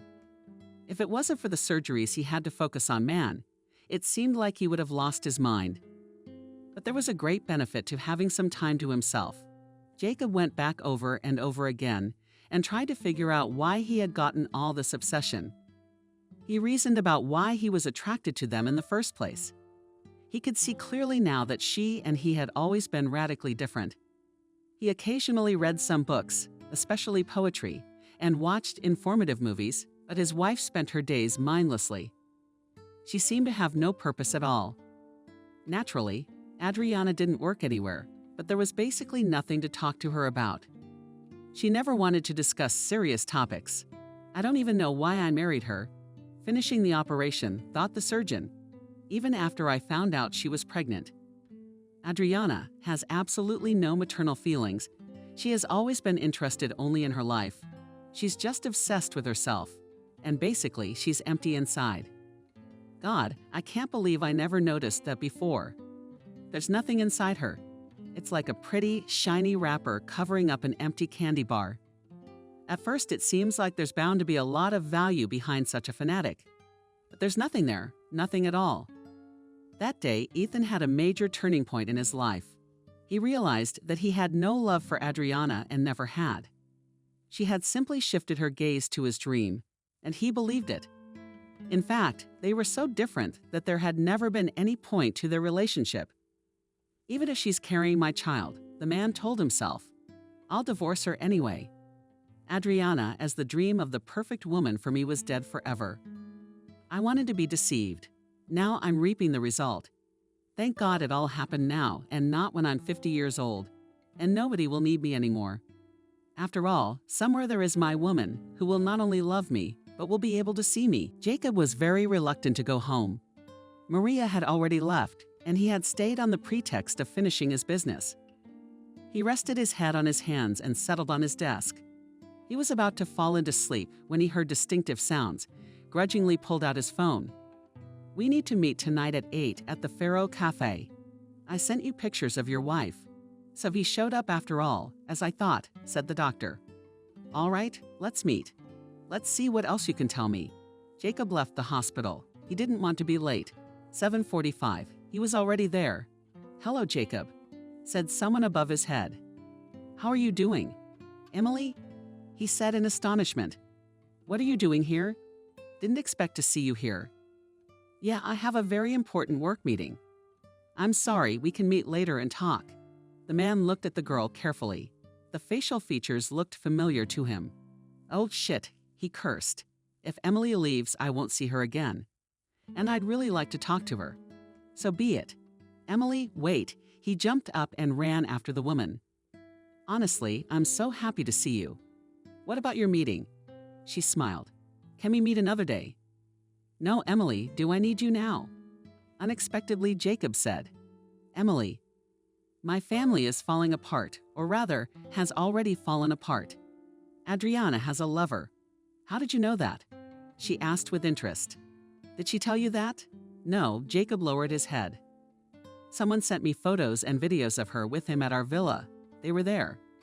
Well, anyway, you understand, Jacob, it was, I said calmly to Emily. The man didn't understand what she meant at first. He wanted her to explain it to him, but then it came to him. Emily did.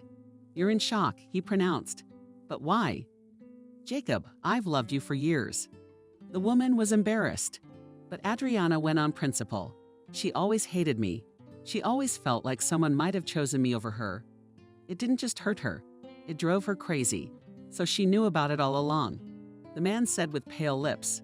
Yes, Emily replied. She played you on purpose to hurt me, and when her wedding in Europe broke up, she took the opportunity to psychologically kill me. Jacob, her father could have chosen someone else for her at that point. They only needed you for a couple years to shut her down and embarrass her back. Her father was going to marry her off to someone else anyway. So he only asked father then because they needed the right man at that moment.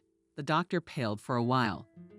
They were planning to use me from the beginning and then throw me away, the woman said sadly, and they found a replacement very quickly. In Italy, she seduced a guy who was the son of rich people. Or rather, as I understand it, they all planned it together.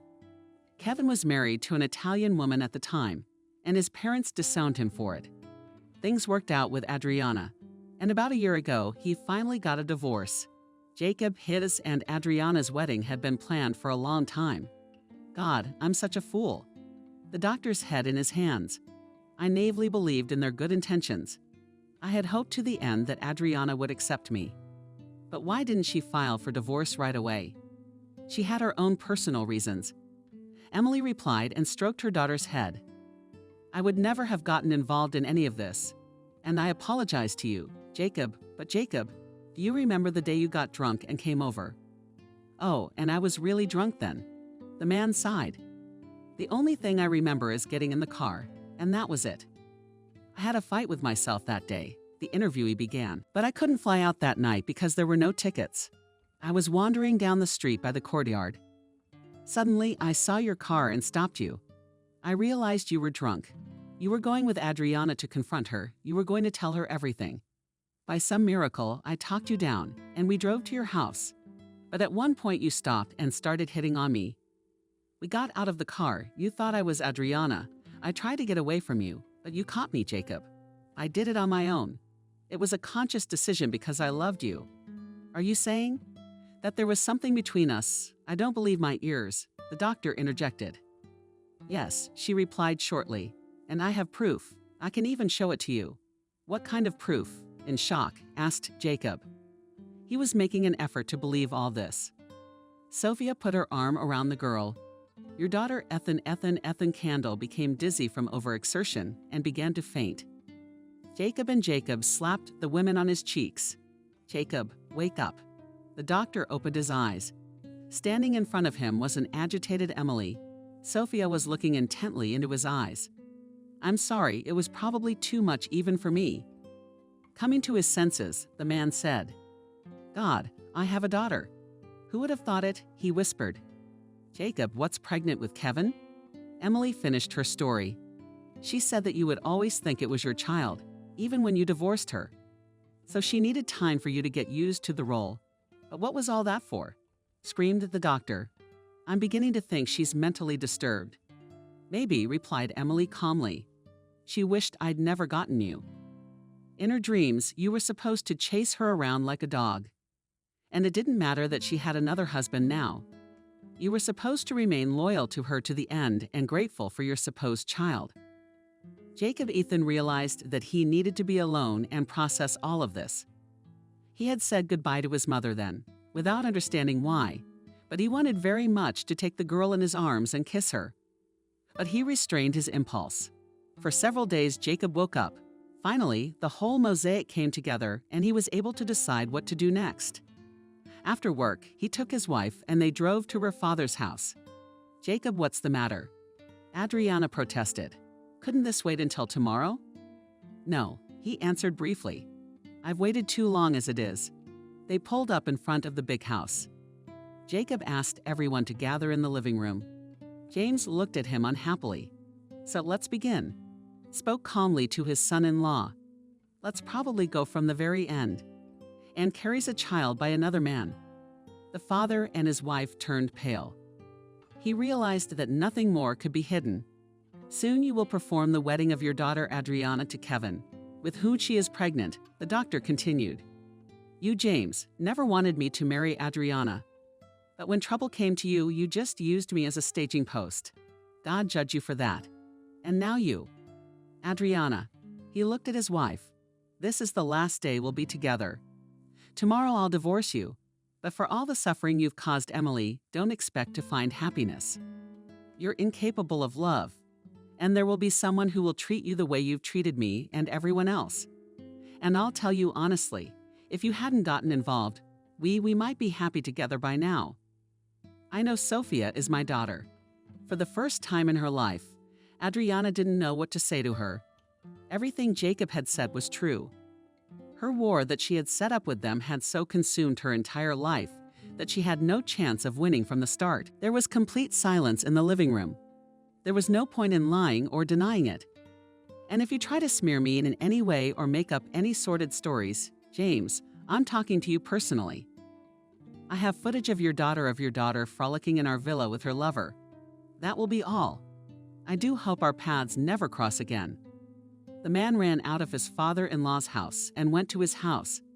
His mind was racing, but Jacob realized that he needed to get some sleep. He took a sleeping pill and fell asleep immediately.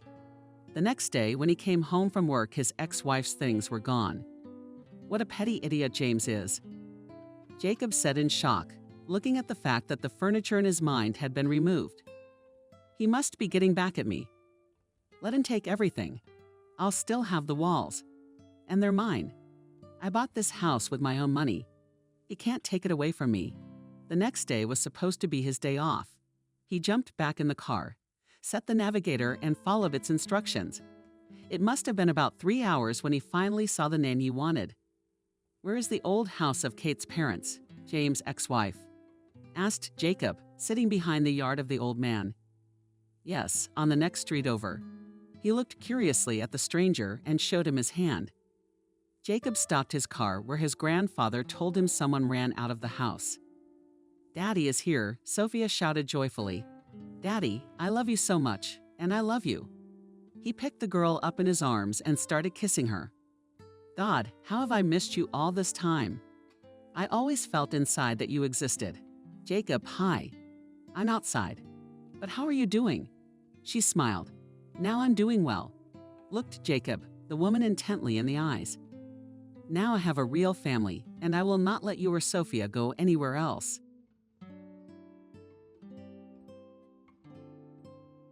Subscribe and click the bell.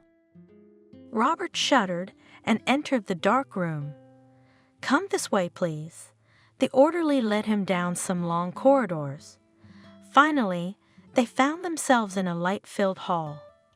There was a table in the middle, a lifeless body lying on it under a sheet.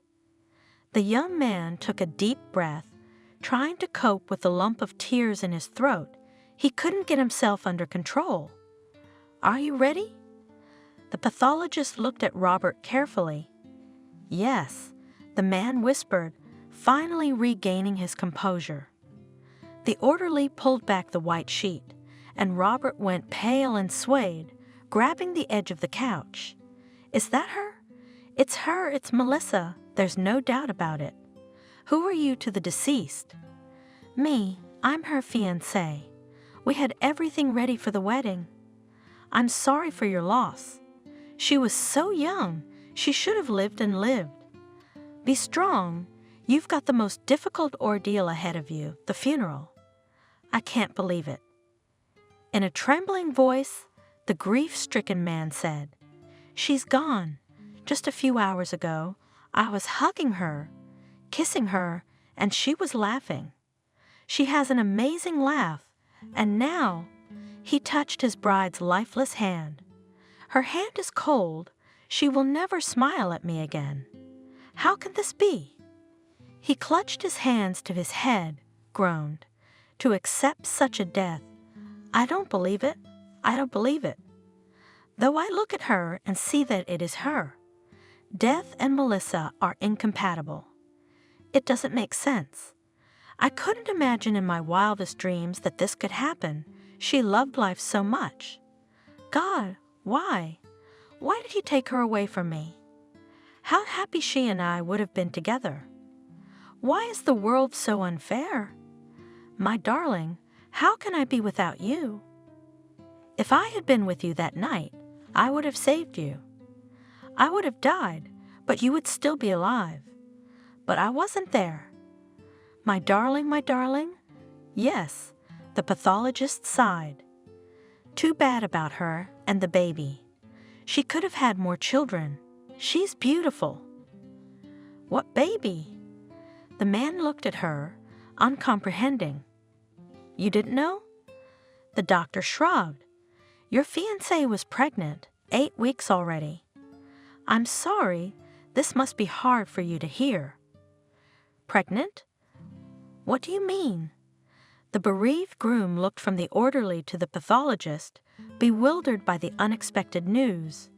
He felt as if he had been knocked out from under his feet. "It can't be. You must have made a mistake.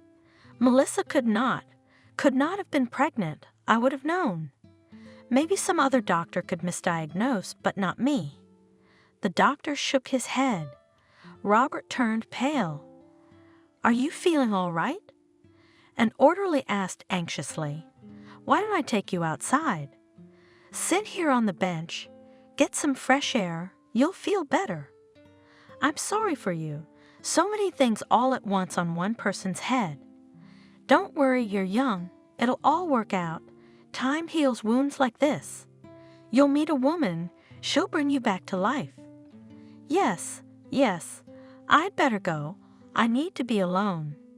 It's me. It's my fault. Robert followed the orderly, not listening to him, muttering to himself. If I'd stopped her, if I'd talked her out of going to that damn club, she'd still be alive and I didn't insist.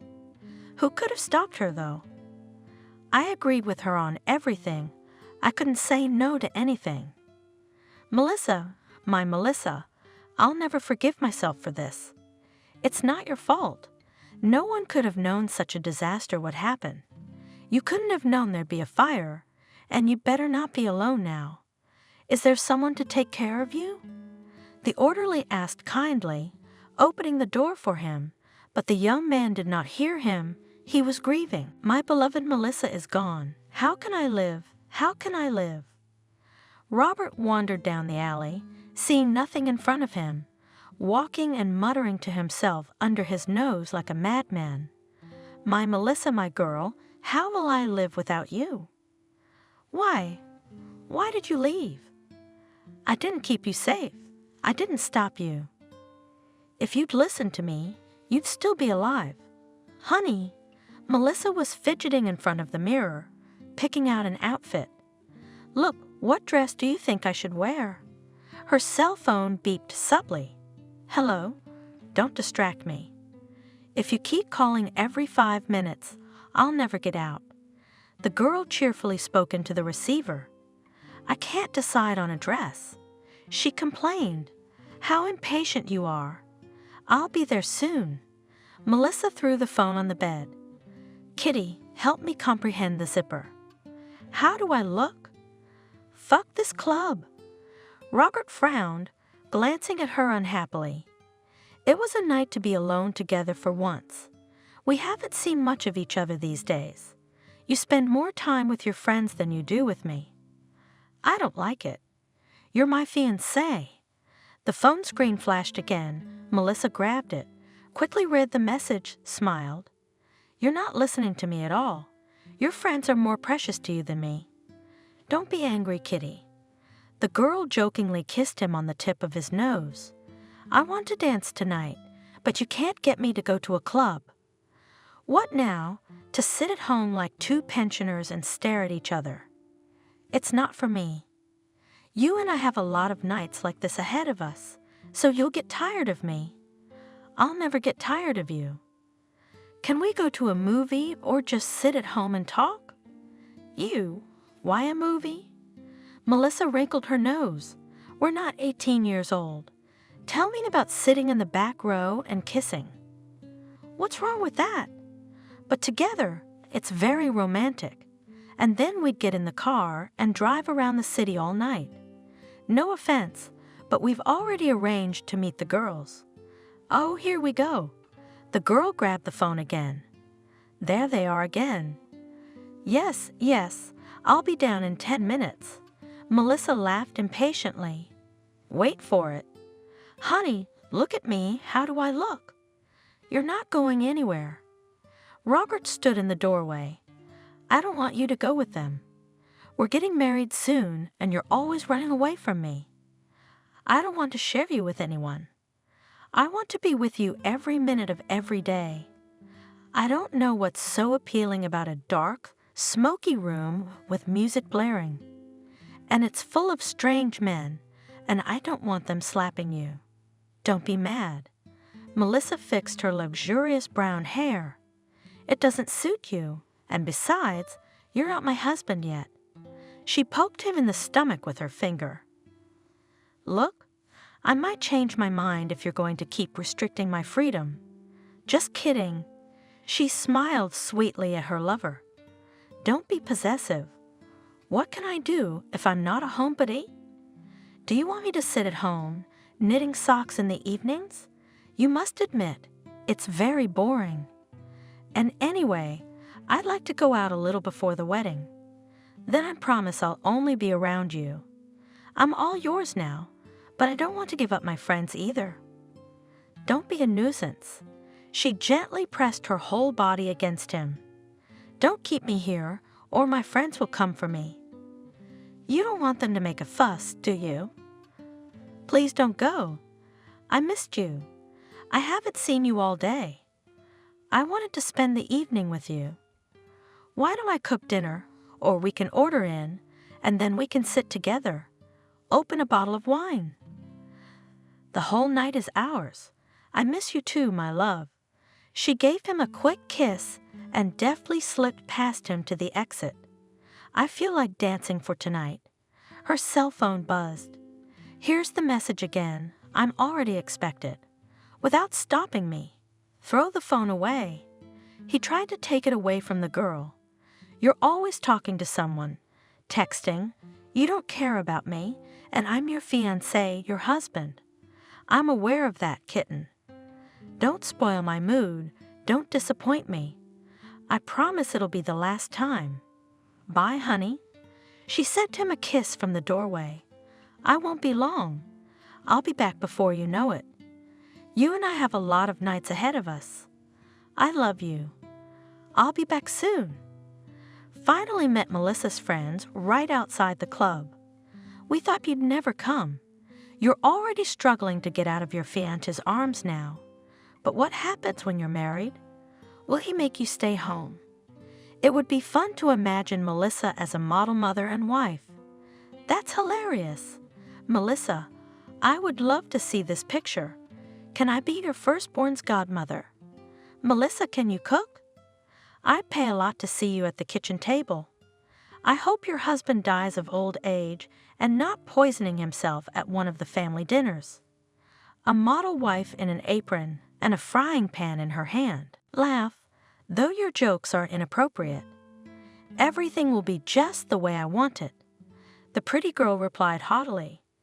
Robert loves me, so I have no inhibitions in our house.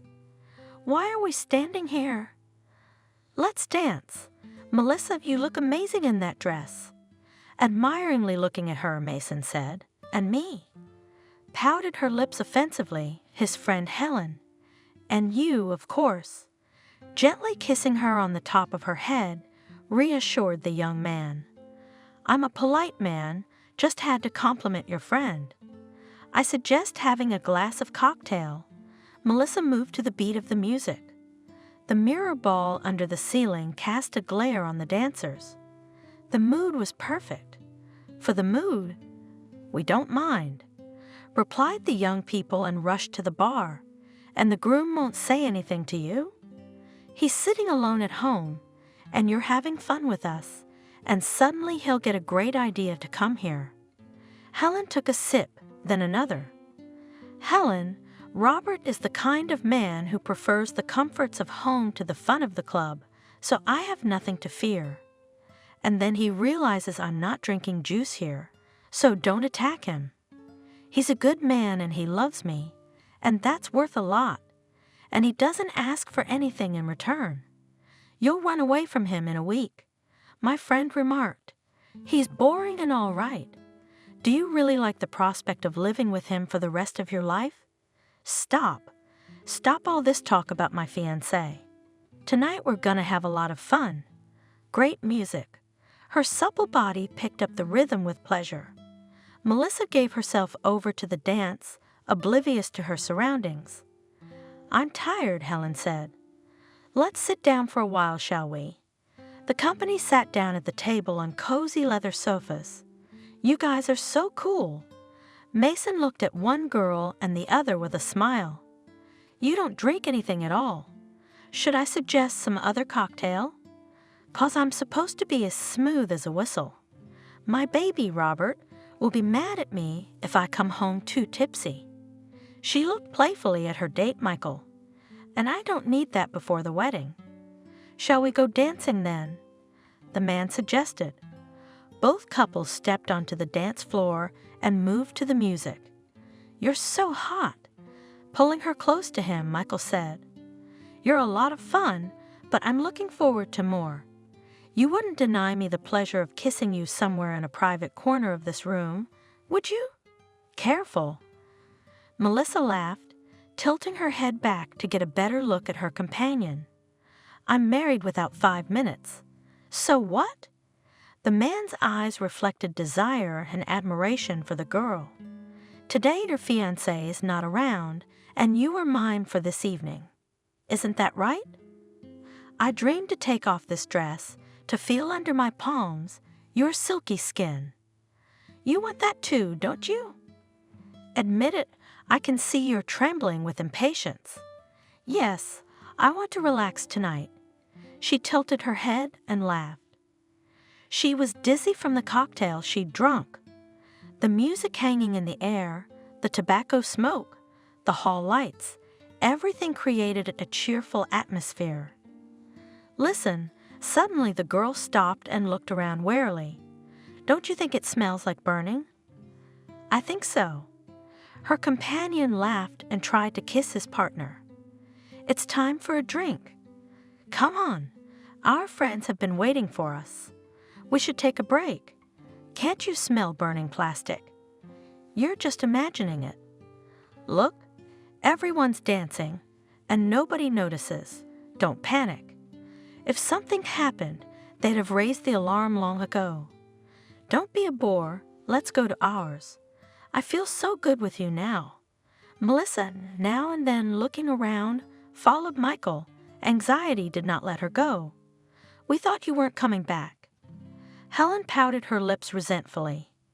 It's not fair to your friends. Don't disappear for too long. We're already here with you. Michael kissed her on the cheek. Melissa feels like something is burning somewhere. You shouldn't laugh. The girl furrowed her brow in concern.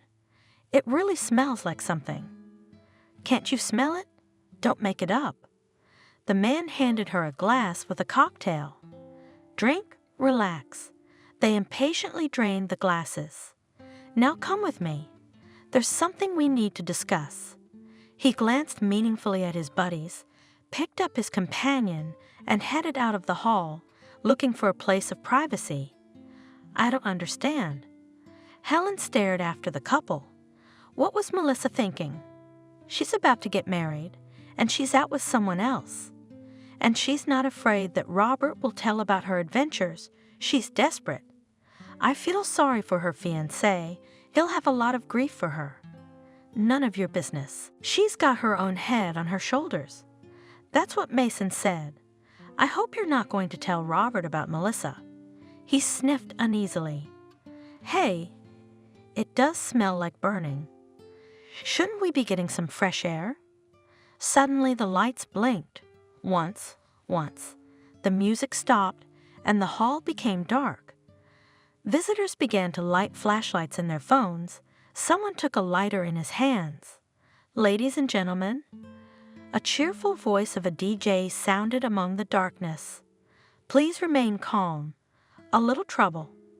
But don't forget that darkness is the friend of youth. The room erupted in laughter. Have a blast. In just a few minutes, we will restore the club. At that moment, something sparked at the far end of the hall. Then small flames burst out of the darkness. They flickered once, twice, and then disappeared as if nothing had happened. There was silence in the hall.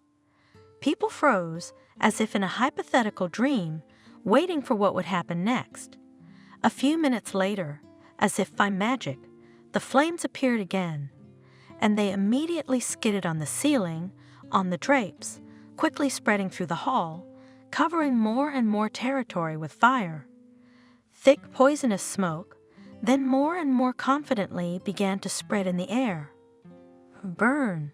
There was a scream, and people rushed towards the exit. Please don't panic. The DJ exhorted into the microphone. Try to stay calm. Don't create a crowd. Don't block the aisles. Everything is under control. There's no cause for alarm. We're all going to go outside now. Don't crowd at the entrance. Club officials are doing everything they can to stop the fire. But the crowd didn't listen to him, sweeping away tables and chairs. People rushed for the exits. The word fire was like a trigger. Pushing, shouting people rushed into the street, dropping each other, trampling the feet of the unfortunate who, unable to hold on, fell at the feet of the panic-stricken crowd. Disregarding their cries for help, the clubgoers were trying to get to the emergency exit. "Please don't leave me. Let me out, let me out." The voices, gripped by fear and pain, rang out. "Don't push. Don't block the entrance. You scoundrel, you hit me. Help me. I can't breathe, do something." The people, mad with fear, tried to escape from the trap they were in. And the fire was spreading faster and faster by the minute. It licked the ceiling with its flaming tongue. Hot drops of red-hot plastic dripped down from it onto the heads of the panic-stricken clubgoers. Screams and moans came from all sides. "Melissa!" cried Helen. "Where are you?" "Mason, they're nowhere. What can we do?" "We have to save ourselves. Don't slow down, or they'll crush us. I can't leave Melissa here. We have to find them." "Are you crazy? How will you find them now?" "The fire's getting closer and closer to the exit. It's gonna burn with all its might. If we don't get out in time, we'll burn alive. Is that what you want? What do we do? Melissa is a close friend of mine. What if they can't get out? Look at this. It's pandemonium. You know, honey, in a situation like this, it's every man for himself. She's not alone, Michael's with her. Maybe they're already outside." "Don't stop, I'm begging you." Smearing soot-stained tears on her cheeks, Helen said. They had already gotten out. There must be an emergency exit where they were going. "You're right, we should get out ourselves. With Melissa, Michael, she's not alone. Together they won't get lost. Hold on to me, it's only a little while, and we'll be out of here. If we try to go back into the hall now, we'll be swept away, trampled. We have to follow the crowd. Michael will be able to save Melissa. You better take care of yourself." Obeying the flood of people, the young men made their way out. Mason coughed as he breathed in the fresh air. "They're gone, Mason." Looking around in horror, Helen exclaimed. "They stayed there. They're going to die. What are we going to do? Why do you worry about them?" The young man waved his hand. "The main thing is that we got out. The firemen and ambulance have already arrived. They will save them. Now just wait and do not interfere. Calm down, nothing can be changed. Don't punish yourself." Helen sobbed on the man's chest. "They are there." Choking on her tears, she shouted, "They are still there. Melissa, we should have at least tried to help them." "Why? Why did you stop me?" There was the sound of breaking glass. Flames burst from the windows. Black clouds of acrid smoke rising to the sky. "Everybody get away from the building." A sonorous voice came through the megaphone. "Those who need medical help, come to the ambulances. Step away from the doors. Don't block the way. Let the firemen work in peace." In front of frightened people, rescuers unfolded hoses and began to extinguish the fire. The victims were taken out of the room and sent straight to hospitals in the city. That's not her. Helen rushed like mad to one ambulance and another, hoping to find her friend. She's nowhere to be found. Do you realize she stayed there? I asked you to come back. We could have saved them. We wouldn't have saved them. Mason justified himself. How could we find them in the dark? And you were dead. Who would have been relieved? I'll never forgive myself for my cowardice. I wish I had died with them. What makes you think they're dead? They'll be found and rescued. Look, they're bringing out the living. Can't you see the fire raging inside? No one could survive in there. Jesus, how are we going to tell Robert that Melissa died? I dread to think what will happen to him. It's none of our business. Let the police handle it. Let's go home. I'm tired. I want to wash up and go to bed. You can't help them now. How can you think about it? Poor Melissa, to die just before the wedding. Why do we have to go to the club tonight? Please don't split up. The voice on the megaphone has come through again. It is necessary to clarify the number of injured and dead. If you can't find those who were with you at the club, please approach the police officers and give information about the missing. We have to do that. Helen pulled Mason with her. Do you have any idea what Robert's going through right now? He's waiting for Melissa to come home, and she's gone. We have to report her, at least this last little thing we have to do for them. You do as you wish, but I'm going to the police. The young men headed for the Temporary Information Collection Center. Finally, Mason managed to convince Helen to go home. Robert could not sleep a wink until morning. Anxiety was growing in his soul. Why had Melissa turned off the phone? He wondered. She should have been back long ago. What could have happened? Where to look for her now? Should Helen call? What if Melissa decided to stay the night? She didn't want to wake me up. With shaky hands, I dialed the girl's phone number, but her cell phone was unavailable. Where are they all? Should I call the police or wait? The man couldn't find a place. Time passed, and his beloved never appeared. He did not notice how tired of waiting he fell asleep. It seemed to him that he only closed his eyes for a second, and then he was startled by a sudden phone call. Robert? He heard an unfamiliar voice in the receiver.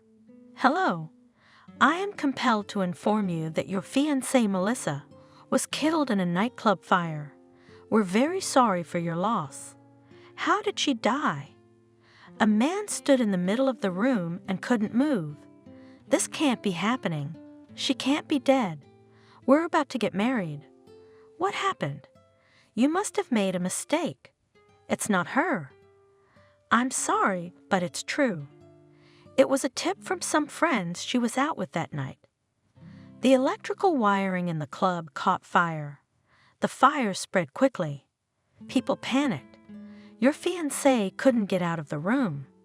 Her buddies confirmed she was definitely there. You'll have to come down for a lineup. I know it's a difficult procedure, but we need your testimony. I don't believe it. Stunned, staring at the blacked-out screen, Robert said, She can't be dead. It's not true. What about our wedding? No, it can't be. They were wrong. These people are definitely wrong.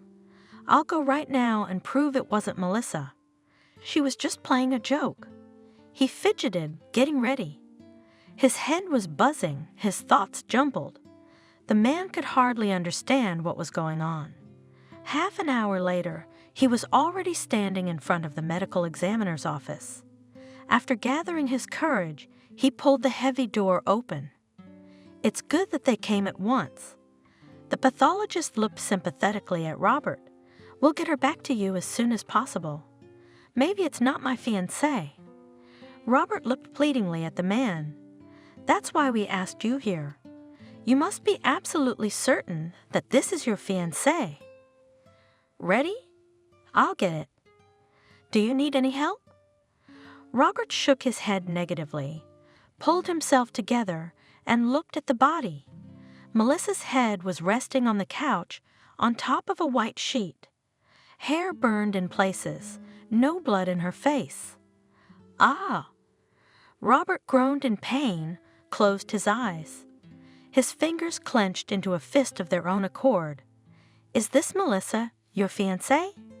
Do you recognize her? Yes, that's her. The young man barely spoke. He refused to believe that Melissa, his adored Melissa, was lying immovably before him.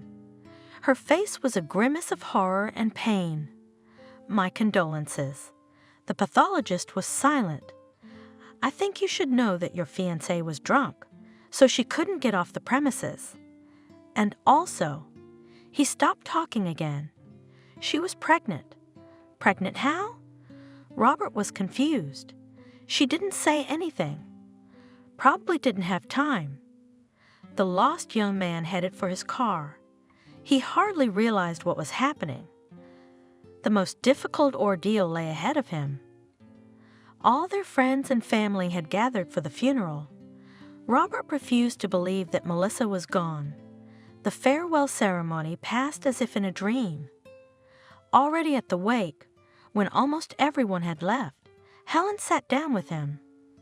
"Robert," the girl sympathetically squeezed his hand. "I'm sorry about what happened. I am to blame for Melissa's death." The young man did not hesitate to cry. "If I had persuaded her not to go to the club, she would still be alive. It was hard to change her mind about anything." Helen grinned sadly. She was a good friend. And a bad bride. Mason remarked. He was a little drunk. "You didn't know everything about her. Friend, something she kept from you." "Don't you dare." The girl gave her buddy a warning look. "She's gone. Don't bring up the past.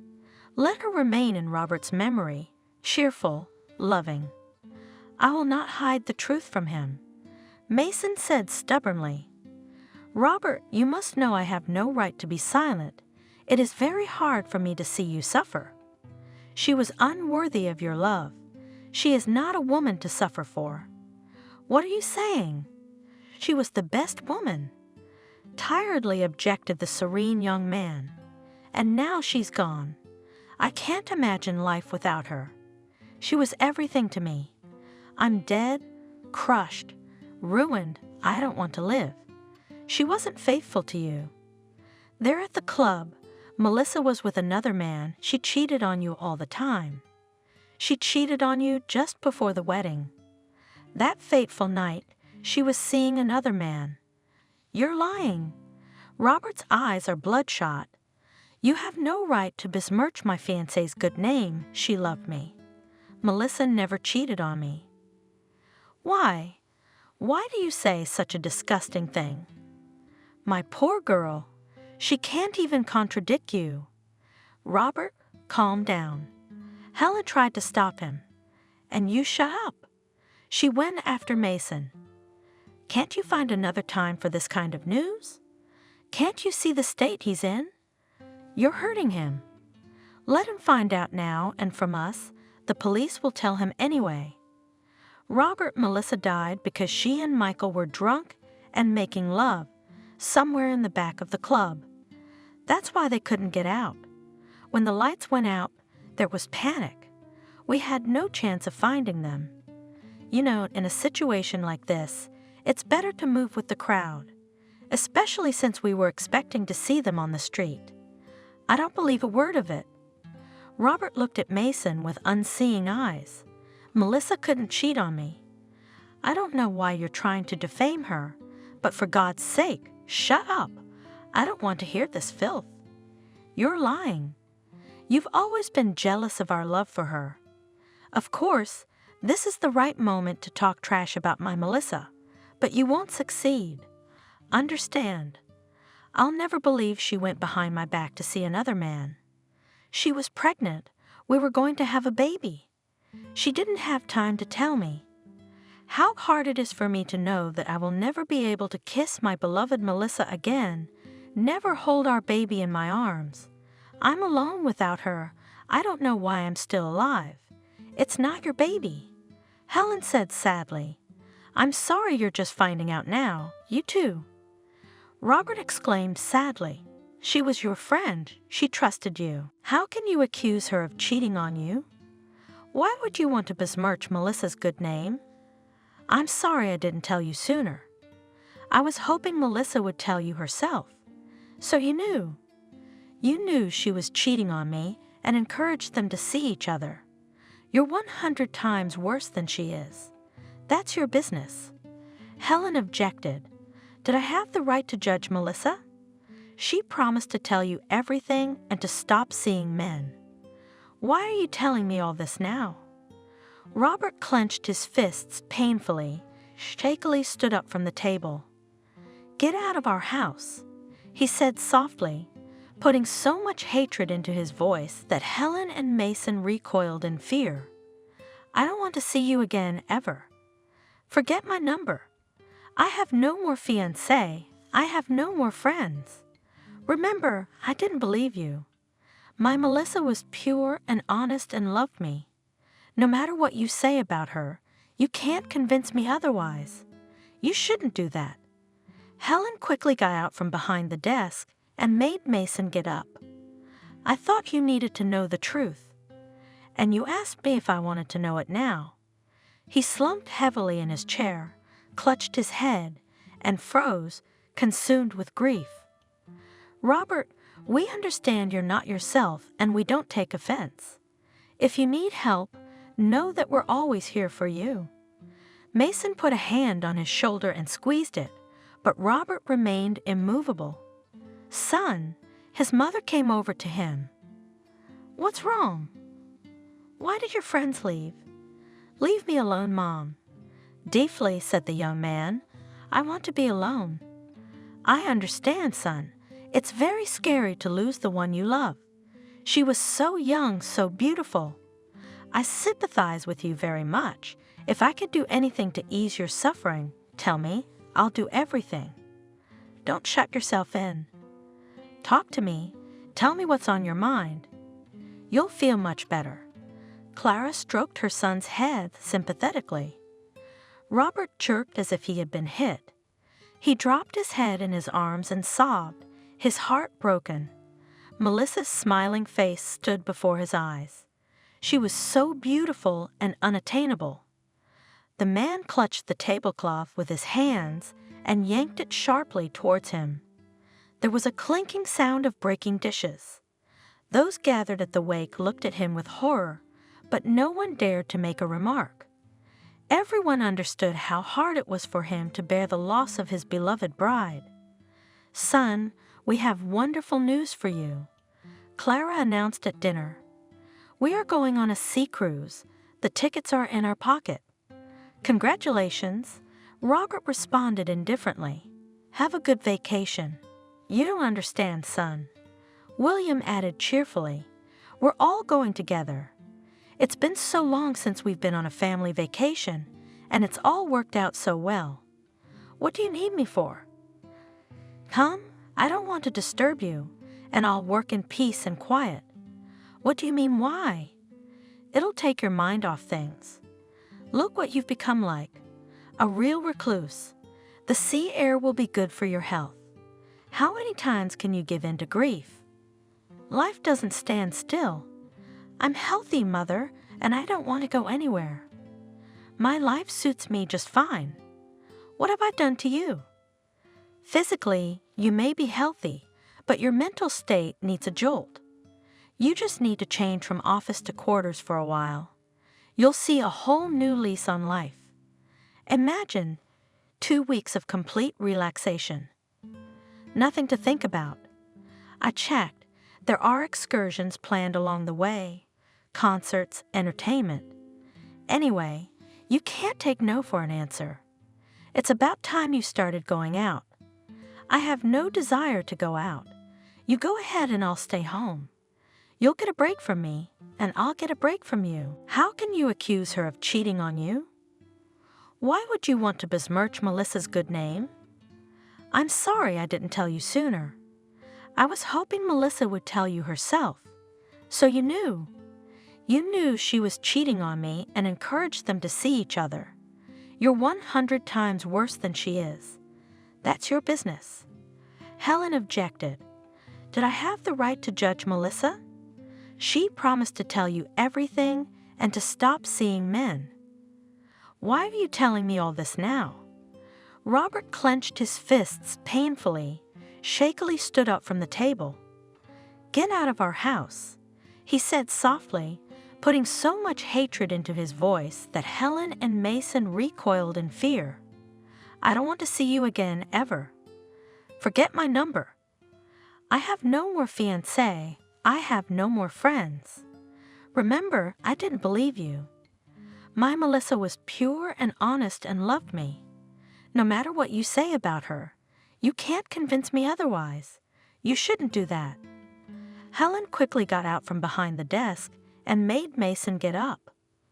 I thought you needed to know the truth, and you asked me if I wanted to know it now. He slumped heavily in his chair, clutched his head, and froze, consumed with grief. Robert, we understand you're not yourself, and we don't take offense.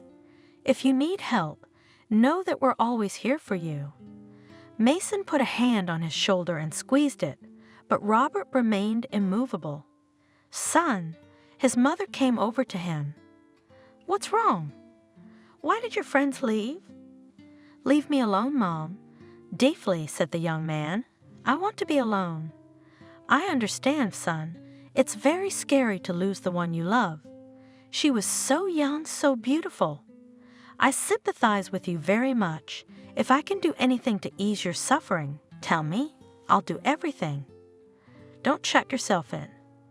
Talk to me. Tell me what's on your mind. You'll feel much better. Clara stroked her son's head sympathetically. Robert jerked as if he had been hit. He dropped his head in his arms and sobbed, his heart broken. Melissa's smiling face stood before his eyes. She was so beautiful and unattainable. The man clutched the tablecloth with his hands and yanked it sharply towards him. There was a clinking sound of breaking dishes. Those gathered at the wake looked at him with horror, but no one dared to make a remark. Everyone understood how hard it was for him to bear the loss of his beloved bride. Son, we have wonderful news for you, Clara announced at dinner. We are going on a sea cruise. The tickets are in our pocket. Congratulations? Robert responded indifferently. Have a good vacation. You don't understand, son. William added cheerfully. We're all going together. It's been so long since we've been on a family vacation, and it's all worked out so well. What do you need me for? Come, I don't want to disturb you, and I'll work in peace and quiet. What do you mean, why? It'll take your mind off things. Look what you've become like. A real recluse. The sea air will be good for your health.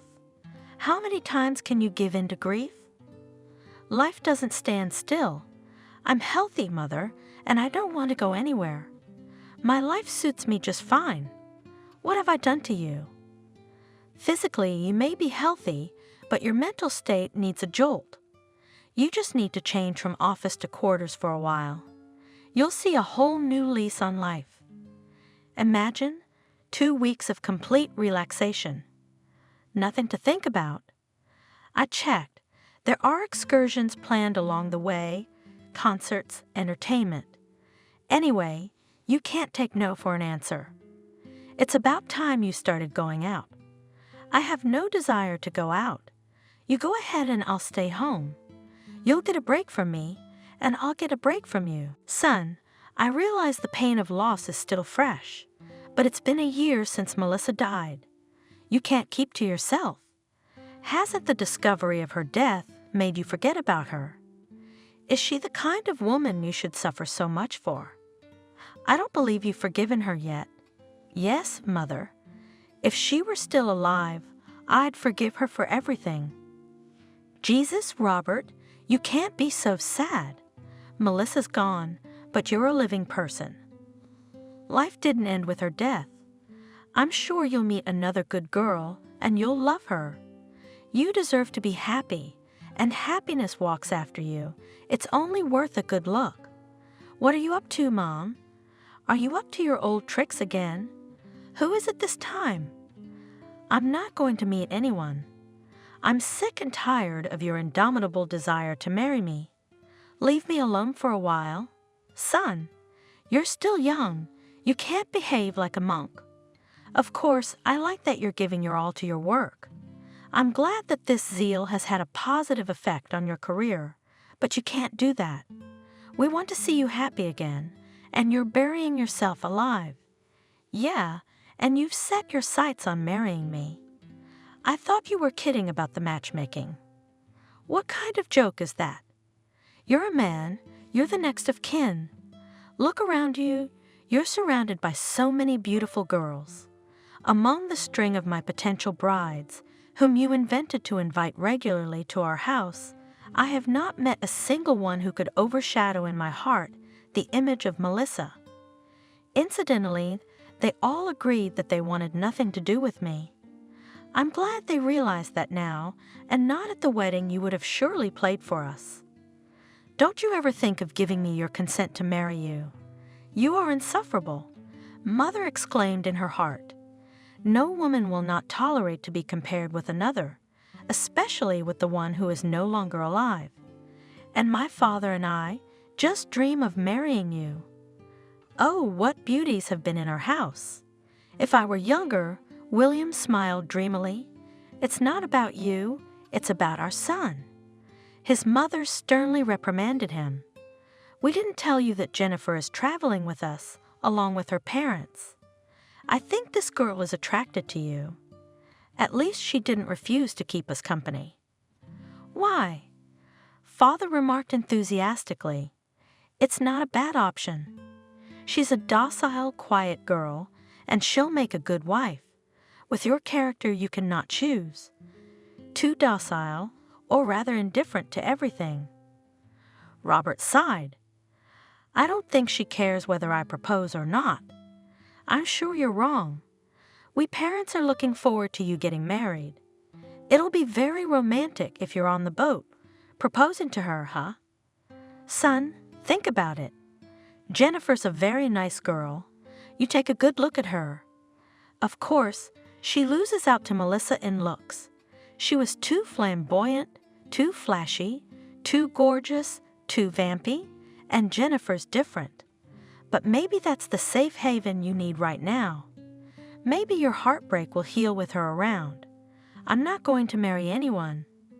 I don't understand why all this is happening. I'm fine on my own. I hardly know this Jennifer of yours. I don't know her, but she's a very quiet woman. Who knows what she's up to? You'll have a good chance to get to know her on the boat. Son, I can see you like her too. Don't make it up, Mom. I hardly recognize her in a crowd. And you can't get to know a person properly in 2 weeks. Let's not guess. Let's take a trip and see what happens. Don't deny it. You'll have to think about marriage and a bride sometime. Let it be Jennifer. Son, William put a hand on his shoulder. We're not forever, and we need to know that you won't be alone.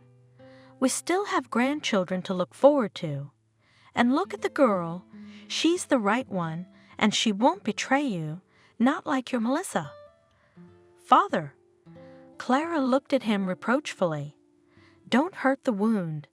And you, Robert, think carefully before you refuse. All right, have it your way. The young man waved his hand. Well done. That's a good girl. You'll thank us at the end of the trip.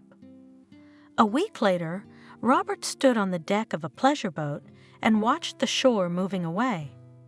Robert, entering the cabin, demanded his mother. Let's go to dinner. Stop staring at your laptop. Jennifer's parents invited us. I really hope that if not today, then tomorrow you will surely propose to her. Mom? Robert begged, leave me alone. Here I am, sitting in my cabin, not touching anyone working. If you want this wedding so badly, make your own arrangements. I don't want any part of it. You've already made up your mind without my involvement. Keep doing what you're doing. One thing I can promise, if I can't avoid the wedding, I'll try to attend it in person. You're joking already. That's a good sign. It means recovery is just around the corner. My boy, we'll take care of the wedding preparations, you bet. But the marriage proposal will have to be yours. Quit your job. We're waiting for you at the restaurant. Okay, Mom. My son sighed. I'll be there, as long as it's over quickly. Good for you. True, everything is just beginning, but this is already details. I will not scare you. Promise me you won't take too long to propose. Clara walked away, leaving Robert in deep thought. He didn't want to go anywhere, but he realized that he couldn't avoid the dinners together. Without desire, Robert packed up and went to the meeting. The young people were assembled. The parents greeted him with cheers of joy. "We never thought we'd see you today. Look how much fun!" William nodded his head toward the deck, where the passengers were dancing. The organizers were holding some kind of contest. "Jack and I have decided to join the dancing group. Our ladies refuse, and we're not going to sit still." "Right, Jack?" "That's right." Jennifer's father agreed. "But are we here to eat or sleep?" "We've got to have fun. Why don't we leave the young people alone?" suggested Doris, Jennifer's mom. "And we'll have some old times' sake." The young people were left alone. Jennifer was staring off into the distance. "Jennifer?" Robert spoke. "How do you feel about our parents wanting us to get married?" "I don't know," she shrugged. "I'm going to have to get married someday anyway." "Why not do it now? Your candidacy suits me fine." "You saying that as if it doesn't matter to you who will be your husband." "Why not?" "I'm not that cynical. You're really not the worst option. So you'd be willing to be my wife." "Why not?" She shrugged her thin shoulders again. Robert was surprised that Jennifer didn't try to make him feel comfortable. She didn't look at him at all, turning her brown eyes away from him. Outwardly, she seemed very calm, but her inner tension was revealed only by her fingers tightly locked together, the occasional twitching of her lips, and a pale face that had not a speck of blood on it. "Don't you want to know how I feel about you?" "Why should I? If even we are to be married, playing a couple in love is not at all necessary. Family life is stronger when it's built on mutual respect. Passion will fade over the years, but respect will remain. Isn't that right?" Meanwhile, the parents are back. "Oh, the kids." Trying to regain her breath, Clara said, "You should have come with us, the host of the evening, a real professional." "Exactly." Doris supported her. "I've never been in such contests. I'm tired of laughing." "And Jack and I," William remarked, "had a great time dancing. It's been a long time since I've had such a good time at a disco. I remember being a daredevil in my youth. Even now, you're a young man's man, too." The wife laughed. "If you don't mind." Robert got up from his chair. "I'll go to my room. I've had enough impressions for today. Good night." He was escorted away in silence. "Jennifer," Doris asked anxiously, "what happened between you two? Did he hurt you?" "And we had hoped that everything had worked out," Clara said disappointedly. "Nothing like you were expecting. We just talked for a while. And I think I'll leave you too." In the morning, everyone gathered for breakfast. The parents were discussing last night's party, and the young people were silent. "Parents," Robert spoke, "I realize that you are expecting Jennifer and me to make a very important decision for both families." He took a small box out of his pocket and opened it. "Jennifer, marry me." "Robert." The mother gasped. She looked at Doris with moist eyes. Had it really come to pass? "Son, how happy we are all for you." How I longed for my little girl to find happiness. Doris opened her arms towards Clara. Both women hugged each other warmly, and the men shook hands. But Jennifer said nothing to me. Robert inquisitively looked at the girl. "I agree." In a colorless voice, she answered, "Kids, my God, we're going to have such a wedding now." The parents laughed, congratulating each other. Fathers hugged Robert, mothers kissed their children and each other. "Oh, what a life we'll have now." Robert and Jennifer watched in silence as their parents rejoiced for them. "Doris." Clara looked worriedly at her future sister-in-law. "We're not going to put the wedding on hold, are we?" "Of course," she agreed. "There's nothing to think about. We should immediately start preparing for the wedding." The proverbial 3 months will not wait. I think a month is enough to send out invitations and book tables in the restaurant. The young people watched the scene blankly. It seemed to Robert that Jennifer was not interested in the wedding. She didn't take part in the conversation between the parents. She was thinking somewhere far away from the boat. "Jennifer?" Her mother addressed her. "What kind of dress would you like for the wedding?" "I just ordered a catalog, and there's such a good selection to choose from." "I don't know." The girl shrugged indifferently. "What's the difference? You can do without a dress. Buy an ordinary one. What's the use of this dress? It will be dusty somewhere in the attic." "You're wrong, daughter. A dress is a symbol of family prosperity. Show it to your daughter later." "Well, pick one for me. Whichever one you think suits me, I'll wear." "You know, Mom, I don't know about fashion. I rely on your taste." "That's what we'll do." Doris rejoiced, and with enthusiasm began to discuss with Clara the style of the bride's dress. "To tell you the truth, I've already looked at something, even taken a photo. Can you tell me which one would suit my daughter better?" "Why did she agree to marry me?" Perplexed Robert, watching the new bride. "It's clear to the naked eye that she has no feelings for me. Usually girls are happy to propose marriage, and this one, it seems that and just lazy was just lazy to refuse me. What if?" Suddenly a hunch struck him.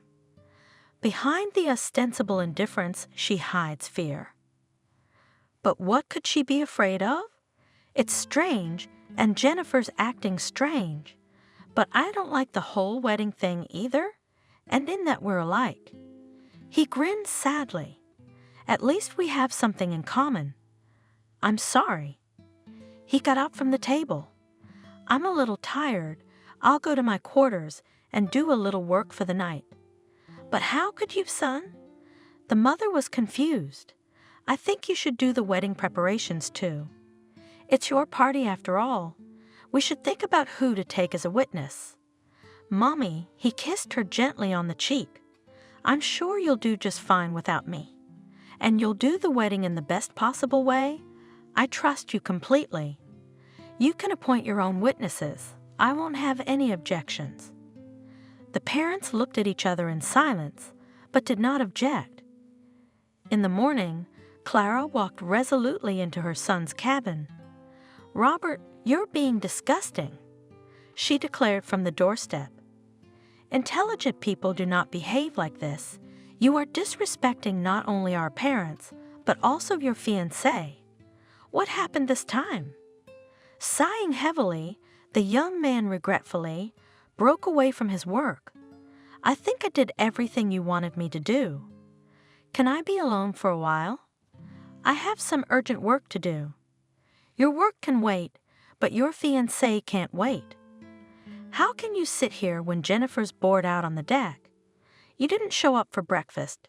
You're sitting there like an owl. You've got your head full of work. We said we were going on vacation. What do you need me for? You're all having a good time without me. What do you want from me?" "I don't interfere with anyone. I agree with everything. I'm decent.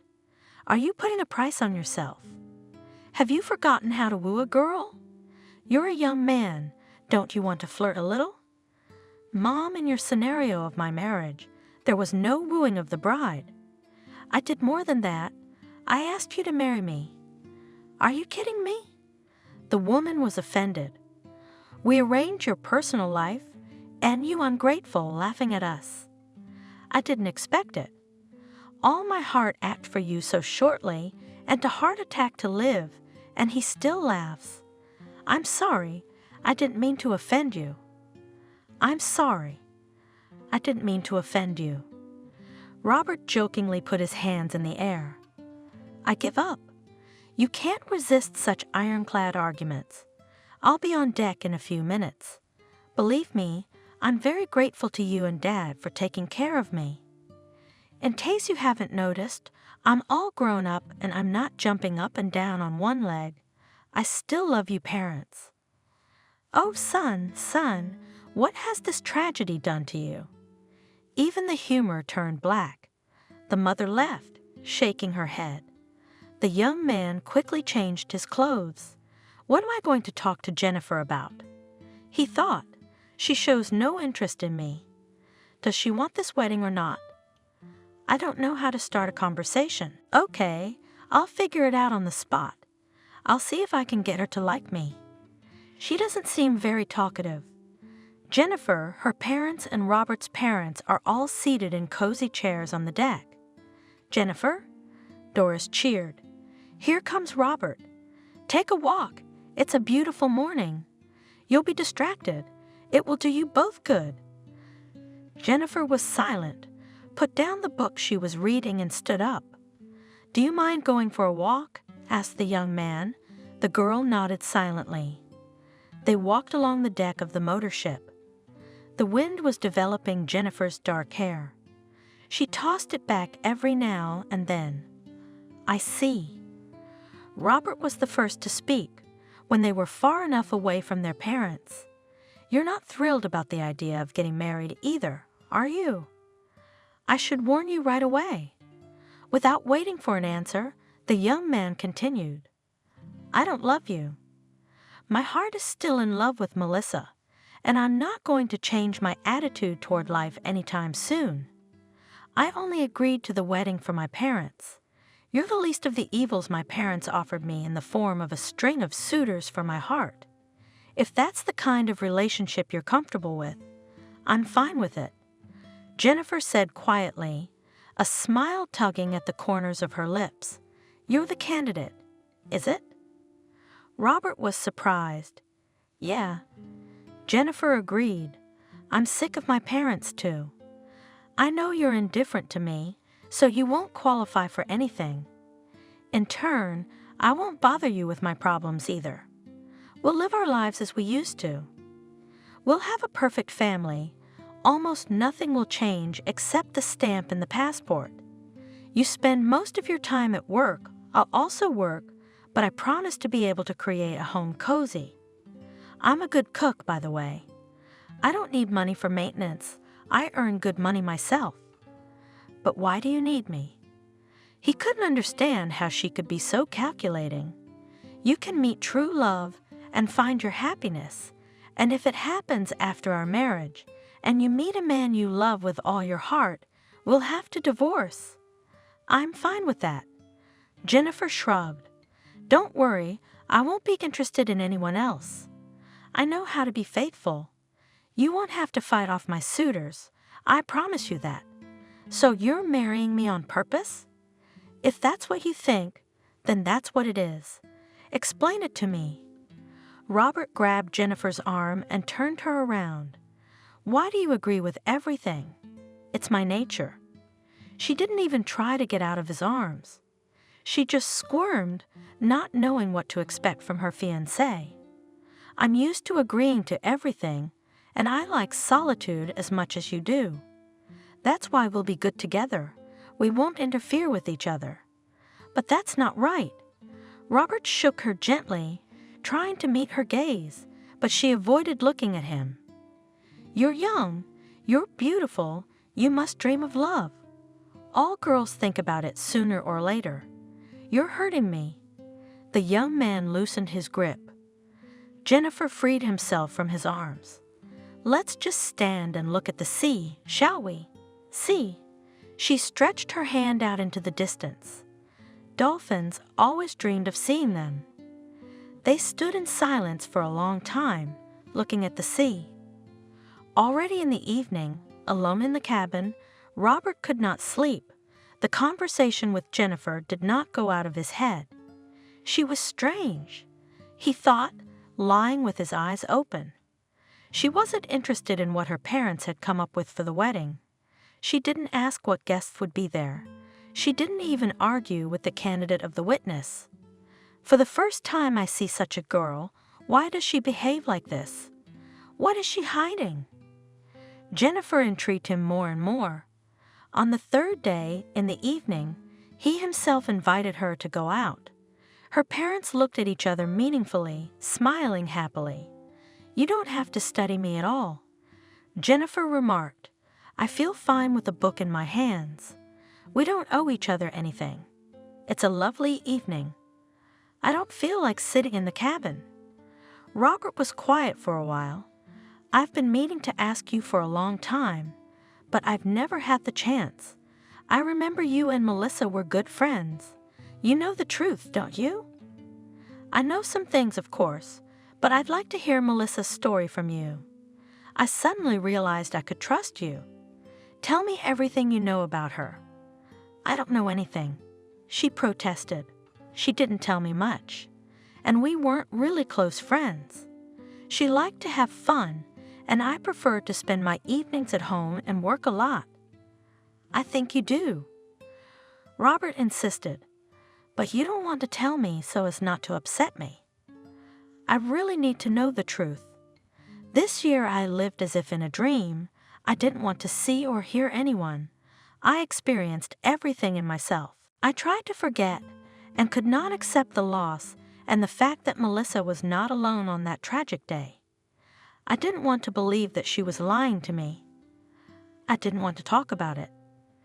Jennifer had withdrawn into herself again, withdrawn as if she had hung a barn lock on the door of her soul.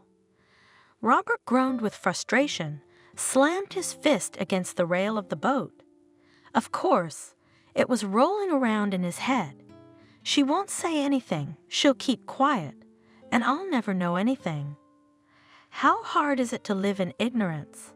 But she surprised him. I know. Jennifer suddenly spoke. But Melissa has been gone for a year and a half. It's all in the past. Why reopen it?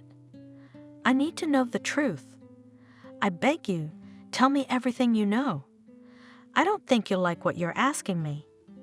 I don't think it will make you feel any better. And then she got quiet. After what you hear, I don't think you and I are going to work out. But why?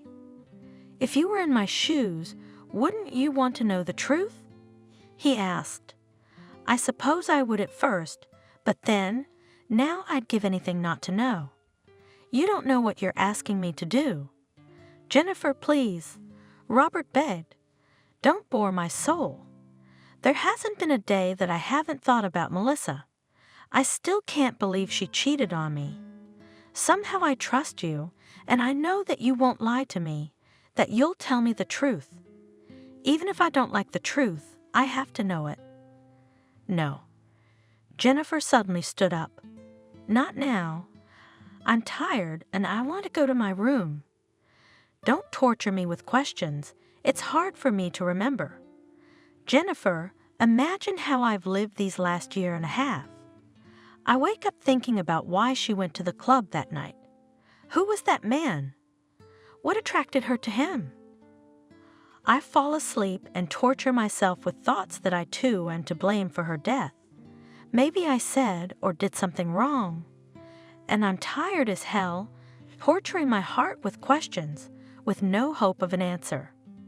If you can explain what was going on behind my back, help me. I'd do anything for you to get answers to my questions. Jennifer, I swear to you that nothing will change between us. Unfortunately, my confession will change everything. The girl looked at him sadly. Are you hoping I'll tell you the truth and it will ease your pain? I assure you it won't. Is it really that important to know whether Melissa cheated on you or not? Robert nodded silently, his gaze fixed on Jennifer.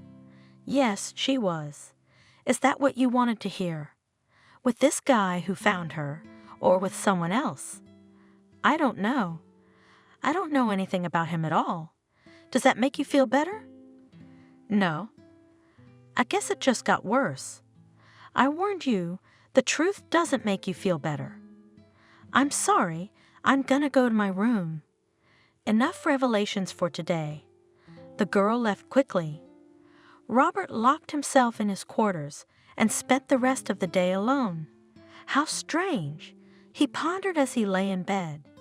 The news that Melissa wasn't faithful to me doesn't hurt so much anymore. I guess I've just gotten used to the idea. I'm much more interested in something else now. If Jennifer knew about Melissa's cheating, who else knew about it? Did it turn out like that anecdote? Everyone knew about the wife's cheating except the cheating husband. And if everyone knew, why didn't anyone open up to me about it? Jennifer knew and didn't say a word. What could I possibly have a beef with her? She and I barely knew each other at the time, and she preferred not to talk to anyone. She always kept to herself. But we had a lot of friends in common with Melissa, and no one said anything. Even my best friend, who talked to her a lot, didn't say a word. So what do I want from Jennifer? Jennifer. Robert smiled involuntarily. I've been thinking about her a lot lately. He pictured her touching smile, the sadness in her brown eyes, her fragile figure. It had been a burden to her to know that Melissa was deceiving me. How did she carry it all inside her? I wonder if Jennifer shared Melissa's secrets with anyone. No, it wasn't like her. She wasn't the chatty type. Robert closed his eyes and tried to sleep. Then he opened his eyes abruptly. No, I can't sleep. He sat up in bed. I'm going to go to Jennifer and make her finally tell me everything. What's the use of putting off an explanation? It's better to find out right away, to dot the I's and cross the T's. I can't wait till morning. So what time is it? He turned on the light and glanced at the clock. It's 2:00 in the morning. She's asleep, of course, but I can't wait till morning. I have to ask her now. She must understand me. Robert dressed hastily and tiptoed to Jennifer's cabin. He stopped in front of the door and listened. It was quiet. Jennifer? The young man spoke in a loud whisper and knocked gently on the cabin door. Jennifer, please open the door. Don't be afraid, it's Robert. I need to talk to you right away. Robert listened again. The door was silent. He knocked more insistently. Suddenly the lock clicked and the door opened. What are you doing here? Squinting against the bright light, the frightened girl asked, Did you see what time it was? Why the hell are you breaking in the middle of the night? Are you awake too? He asked, noticing her tear-stained eyes. What business is it of yours? What do you need? Didn't your parents explain to you as a child that it's unseemly to pry into an unmarried girl's room at night? I don't want to get sentimental. We need to talk urgently. Shortly answered the young man. Let me go. I don't want to be caught at this late hour. Come in. The girl opened the door, wrapped in a silk robe. She immediately climbed into bed and covered herself up to her chin with a blanket and pointed to a chair in the corner of the cabin, a decent distance away from her. Is she afraid of me? Robert wondered, noticing that Jennifer was trying to stay away from him. So what do you want from me? Jennifer, I am neither a psychologist nor a physiognomist, but I immediately realized that besides cheating on Melissa, you are hiding some other secret. I want to know about it. Have you revealed it to anyone else? Tears ran down the girl's face. Don't cry, please. The man moved to the bed, took her hand in his. She squirmed, but didn't remove her hand. Tell the truth. It will make you feel better. I can see something's bothering you. You and I will soon be husband and wife, and I don't want any misunderstandings between us. Don't be afraid to tell me. Believe me, nothing will change between us. I can't. Jennifer whispered, swallowing her tears. I just can't. You have no idea how much this will change everything. Jennifer, I promise. Everything I hear will stay forever within the walls of this cabin. No matter how much I feel hurt by your words, I swear I will not retaliate. If you fear I will retaliate for the truth about Melissa, that includes her, does it not? Am I wrong? I just want to make you feel a little better. This secret's gonna kill you. You need to tell someone. Look at me. He made her look up at him. You can trust me, okay? Believe me, I'm not your enemy. You don't know what you're asking, so tell me. I want to know the truth, okay? I don't want to be an ostrich with my head in the sand. I've lived like that for the last year. It's time to let go of the weight of my heart. I'm tired. He was so convincing that Jennifer couldn't stand it anymore, she spoke up. You're right in saying that Melissa and I were friends. Not just friends, classmates. Sisters, perhaps even, because we were so close. We did homework together, often spent the night at each other's houses, like best friends should. Jennifer didn't look at Robert. She was concentrating on the blanket, which gave away her inner turmoil. I loved her and trusted her immensely. She seemed to love me too. I admired her courage, her looseness, and I wanted to be like her. She drove the boys crazy and told me about her affairs. I envied her because I was afraid to even look in a boy's direction. Yes, we were close, though very different.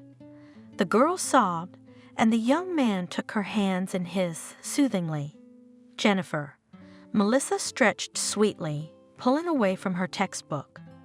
It won't be long now before we finally graduate. 11 years had flown by so quickly, they haven't flown by yet. That's reasonable, Jennifer remarked. You're as stupid as your mother. Guess who my adoring wife will believe? Jennifer sat silently with her head bowed. Every word her father said hurt her. What did you think, daughter? War is war. If you keep quiet, everything will stay the same. And if you don't, but you've already realized what awaits you and your mother, you think I'm kidding? Be thankful I'm not going to divorce her, even though I'm sick to death of her. One more thing. Now that you know everything, Melissa will live with us while your mother's away on business, and God forbid you do anything to reproach her. It's my decision. If you don't like it, get out of my house. I've put up with both of you for too long already. Darling, suddenly they heard the purring voice of Melissa, and both of them shuddered. How much longer are you going to deal with your daughter? I missed you. The girl was in a pink, semi-transparent pajuara, which did not hide the appetizing forms of the seductress. On the contrary, attracted the man's gaze, igniting his desire. We're done now, aren't we, Jennifer? Without embarrassing his daughter, Jack kissed his mistress passionately. Good night, daughter. Remember my words. Jack gently placed his hand on the round buttock of the beauty, squeezed it. Melissa shrieked merrily. The man kissed her again. Finally they left.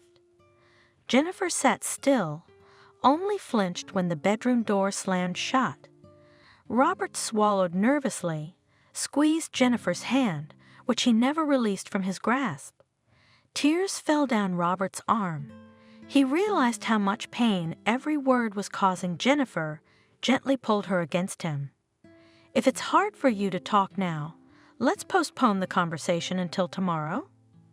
The young man suggested, I have already regretted 10 times that I woke you up.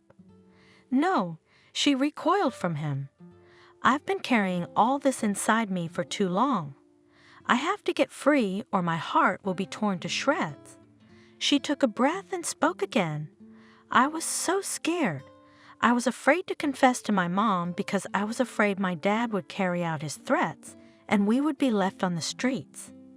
And then I knew that Mom really loved him very much. I did not want to interfere in their relationship, did not want to destroy my mom's illusions, happy family life. The girl was silent for a long time. Am I a coward? She quickly glanced at the young man. Are you judging me? Of course not. He stroked her hand. She withdrew into herself again for a long time. What happened then? Robert asked quietly to bring Jennifer out of her deep thoughts, and then the nightmare began. Every time Mom went away on a business trip, Melissa came to spend the night. They didn't have to hide anymore. As soon as my dad got home from work, Melissa would show up. They'd stay in the bedroom until morning. They didn't notice me like I was nothing. I didn't talk to my father much. I didn't leave my room much at all. They enjoyed each other's company. And you, how did you put up with all this? What could I do? I went to my room and had to watch in silence as my father openly cheated on my mother with my best friend. And you never spoke to your father again. Didn't try to talk some sense into him. It was like he'd lost his mind. Jennifer said slowly, "You know, I feared him and hated him. With Melissa in his life, he became a total stranger to me. And now too, Melissa is gone, but the fear, it's still there. I live under a sword of Damocles, a sense of danger that won't let go. My father keeps his guard up. I try not to be alone with him. Sometimes he'll look at me like that, like an X-ray, and he'll see everything I'm thinking. How long has this been going on?" Robert asked. "Did they see each other for a long time?"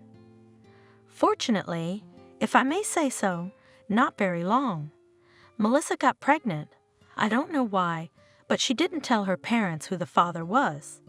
They decided she was going to have the baby, and while it wasn't too noticeable yet, took her to another city. My daddy was only glad.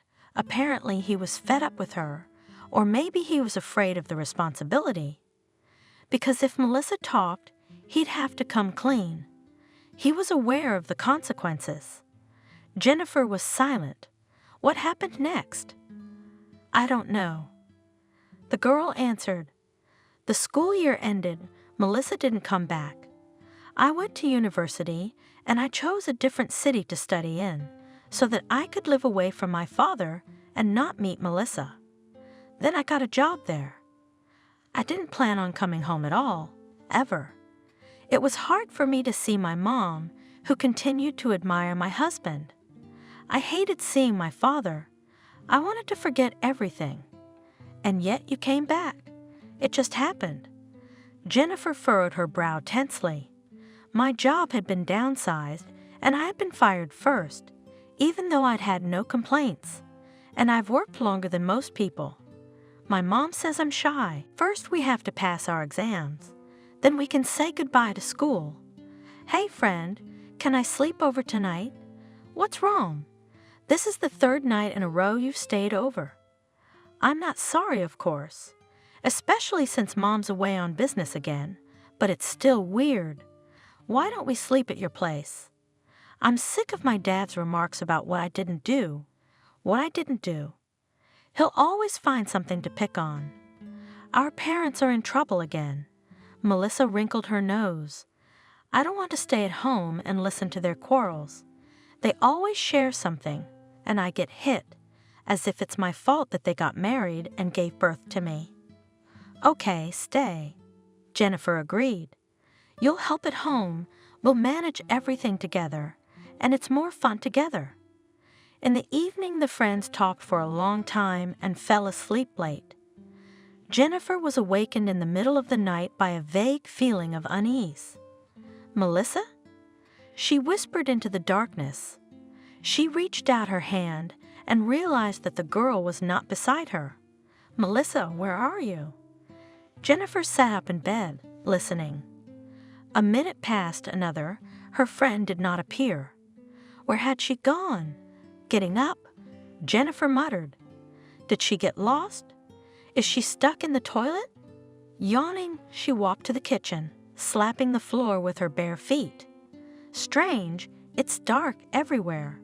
There's definitely no one in the bathroom and no one in the kitchen. Pushed by a vague premonition, she cautiously opened the door to her parents' bedroom. Melissa.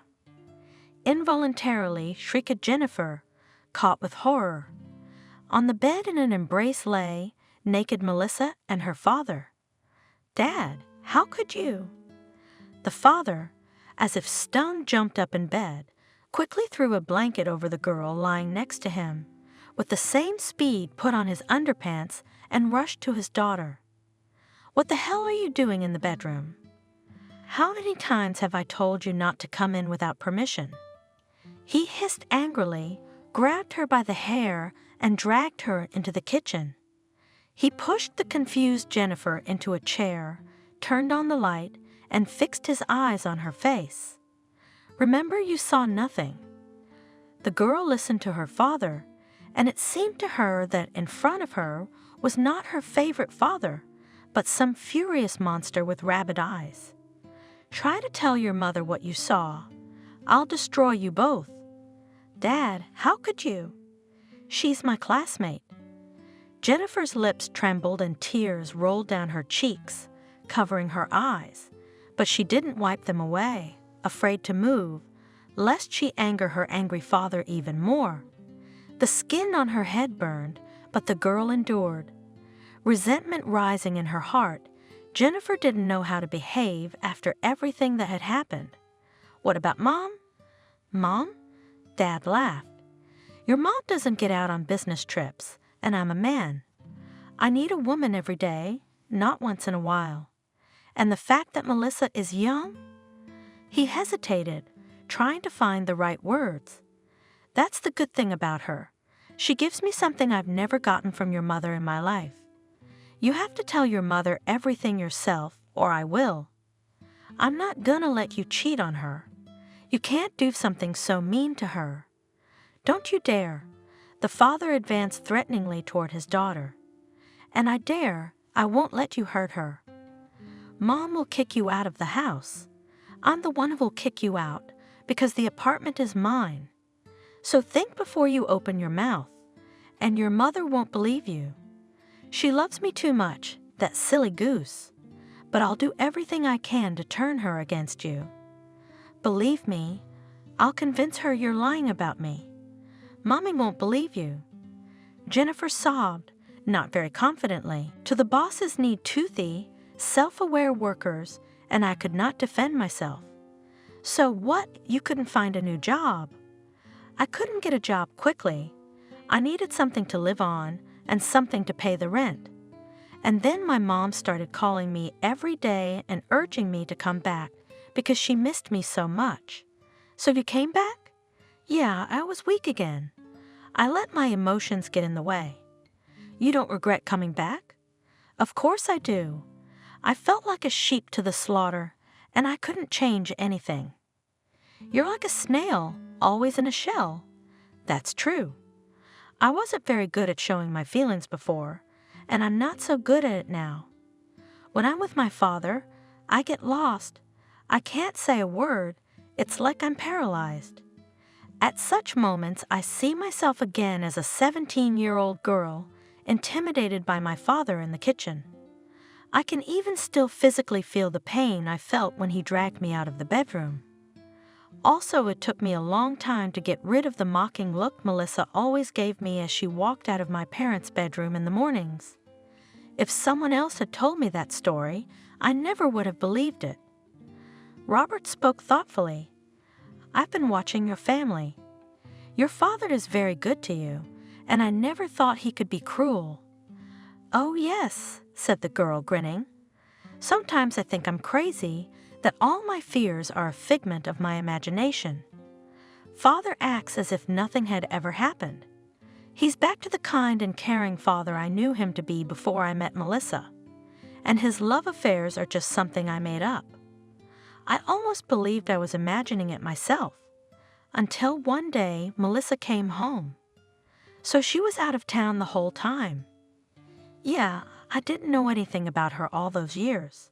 I cut all ties with her after high school. I didn't realize I'd have to see her again. She came back a couple of years after I did. I was sure my father wouldn't see her again.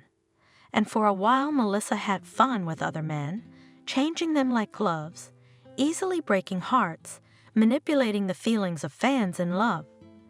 I watched her from afar, hoping that she would leave my family alone forever, waiting for her to finally marry and settle down. Only I was wrong, naively believing that Melissa was thus seeking her feminine happiness. She wanted to make my father jealous. And did he succumb to her charms again? Not at first. I was glad she no longer had power over him. I believed that my father was cured of his morbid attachment to her. And then Melissa met you. Jennifer glanced quickly at Robert and hid her eyes again. You were such a beautiful couple, and I had a hope in my heart that Melissa had finally found her womanhood. She looked truly in love. I had already decided she was settling down. All that was before you met her was meaningless youthful fun. Family life must be a lot to live up to. I thought she loved me too. I never doubted my feeling for her. I'd tear anyone's throat out for her. And like all lovers, Jennifer smiled sympathetically. Hadn't you noticed that Melissa is not what you thought she was, enchanted by her beauty and intelligence? You can't take that away from her. My father didn't mind Melissa's slight infatuations. He realized that she was deliberately trying to hurt his feelings and make him jealous. Both she and he knew what was going on. The rest of us were completely unaware that a love affair was unfolding in front of everyone's eyes. But with you, Melissa was about to get married. He realized that Melissa would soon be out of his reach, and forbidden fruit is always sweet. So Dad had another affair with her, which is exactly what your fiancé was counting on. How hard it must have been for you to see all that and not be able to stop. You're right. I couldn't bear to see my father and my girlfriend, and I felt sorry for my mother. She had no idea what was going on behind her back. They both stopped talking. Did you know Melissa was pregnant? Robert asked suddenly. Unfortunately, yes. She sat with her head down again, her voice low and sympathetic. I only found out by accident, and after Melissa was dead. The girl fell silent. It was hard for her to speak. Jennifer woke up early, habitually shaved her way to the kitchen to make her parents' breakfast. She was stopped by her father's muffled voice coming from the kitchen. What are you going to do? Raise me? Jack said irritably into the phone. It's too late. I'm a big boy, but don't tell me that you've never had a mistress. The girl froze, realizing that it was Melissa, although her father had not mentioned any names. There, you don't need to conscience me at all. I understand perfectly well. There's nothing to worry about. I assure you, I'm not going to marry her. Yeah, well, that's just the way it is. Could you have held out? Neither could I. Don't you know how these things are done? For money, any midwife will do the best. Jennifer went cold. Melissa is pregnant? The father wants to send her for an abortion? What a rascal! The girl shook with fear of being seen, but she forced herself to listen to the conversation to the end. There's no problem anymore. Jennifer heard that the father was beginning to lose patience. The problem solved itself. I didn't understand what Dad meant at the time, and later I learned that Melissa had died. I'm so sorry you had to find out all that. You know, Robert spoke slowly. I refused to believe that Melissa had betrayed me. I loved her so much. Didn't you? I literally idolized her, didn't want to see the obvious. I broke up with my friends who tried to open up to me about my fiancé. Now I know for a fact that there was no kind, sweet, open Melissa. You're right, I made her up. I'm sorry. Jennifer looked at Robert, not daring to look at him, and he was struck by her eyes. There was so much pain and compassion in them that the young man's heart suddenly ached. My family brought you pain. I have always felt a terrible sense of guilt toward you. I didn't know how to open your eyes. It's not your fault. Robert tried to calm her down. Yes, it is. She said stubbornly.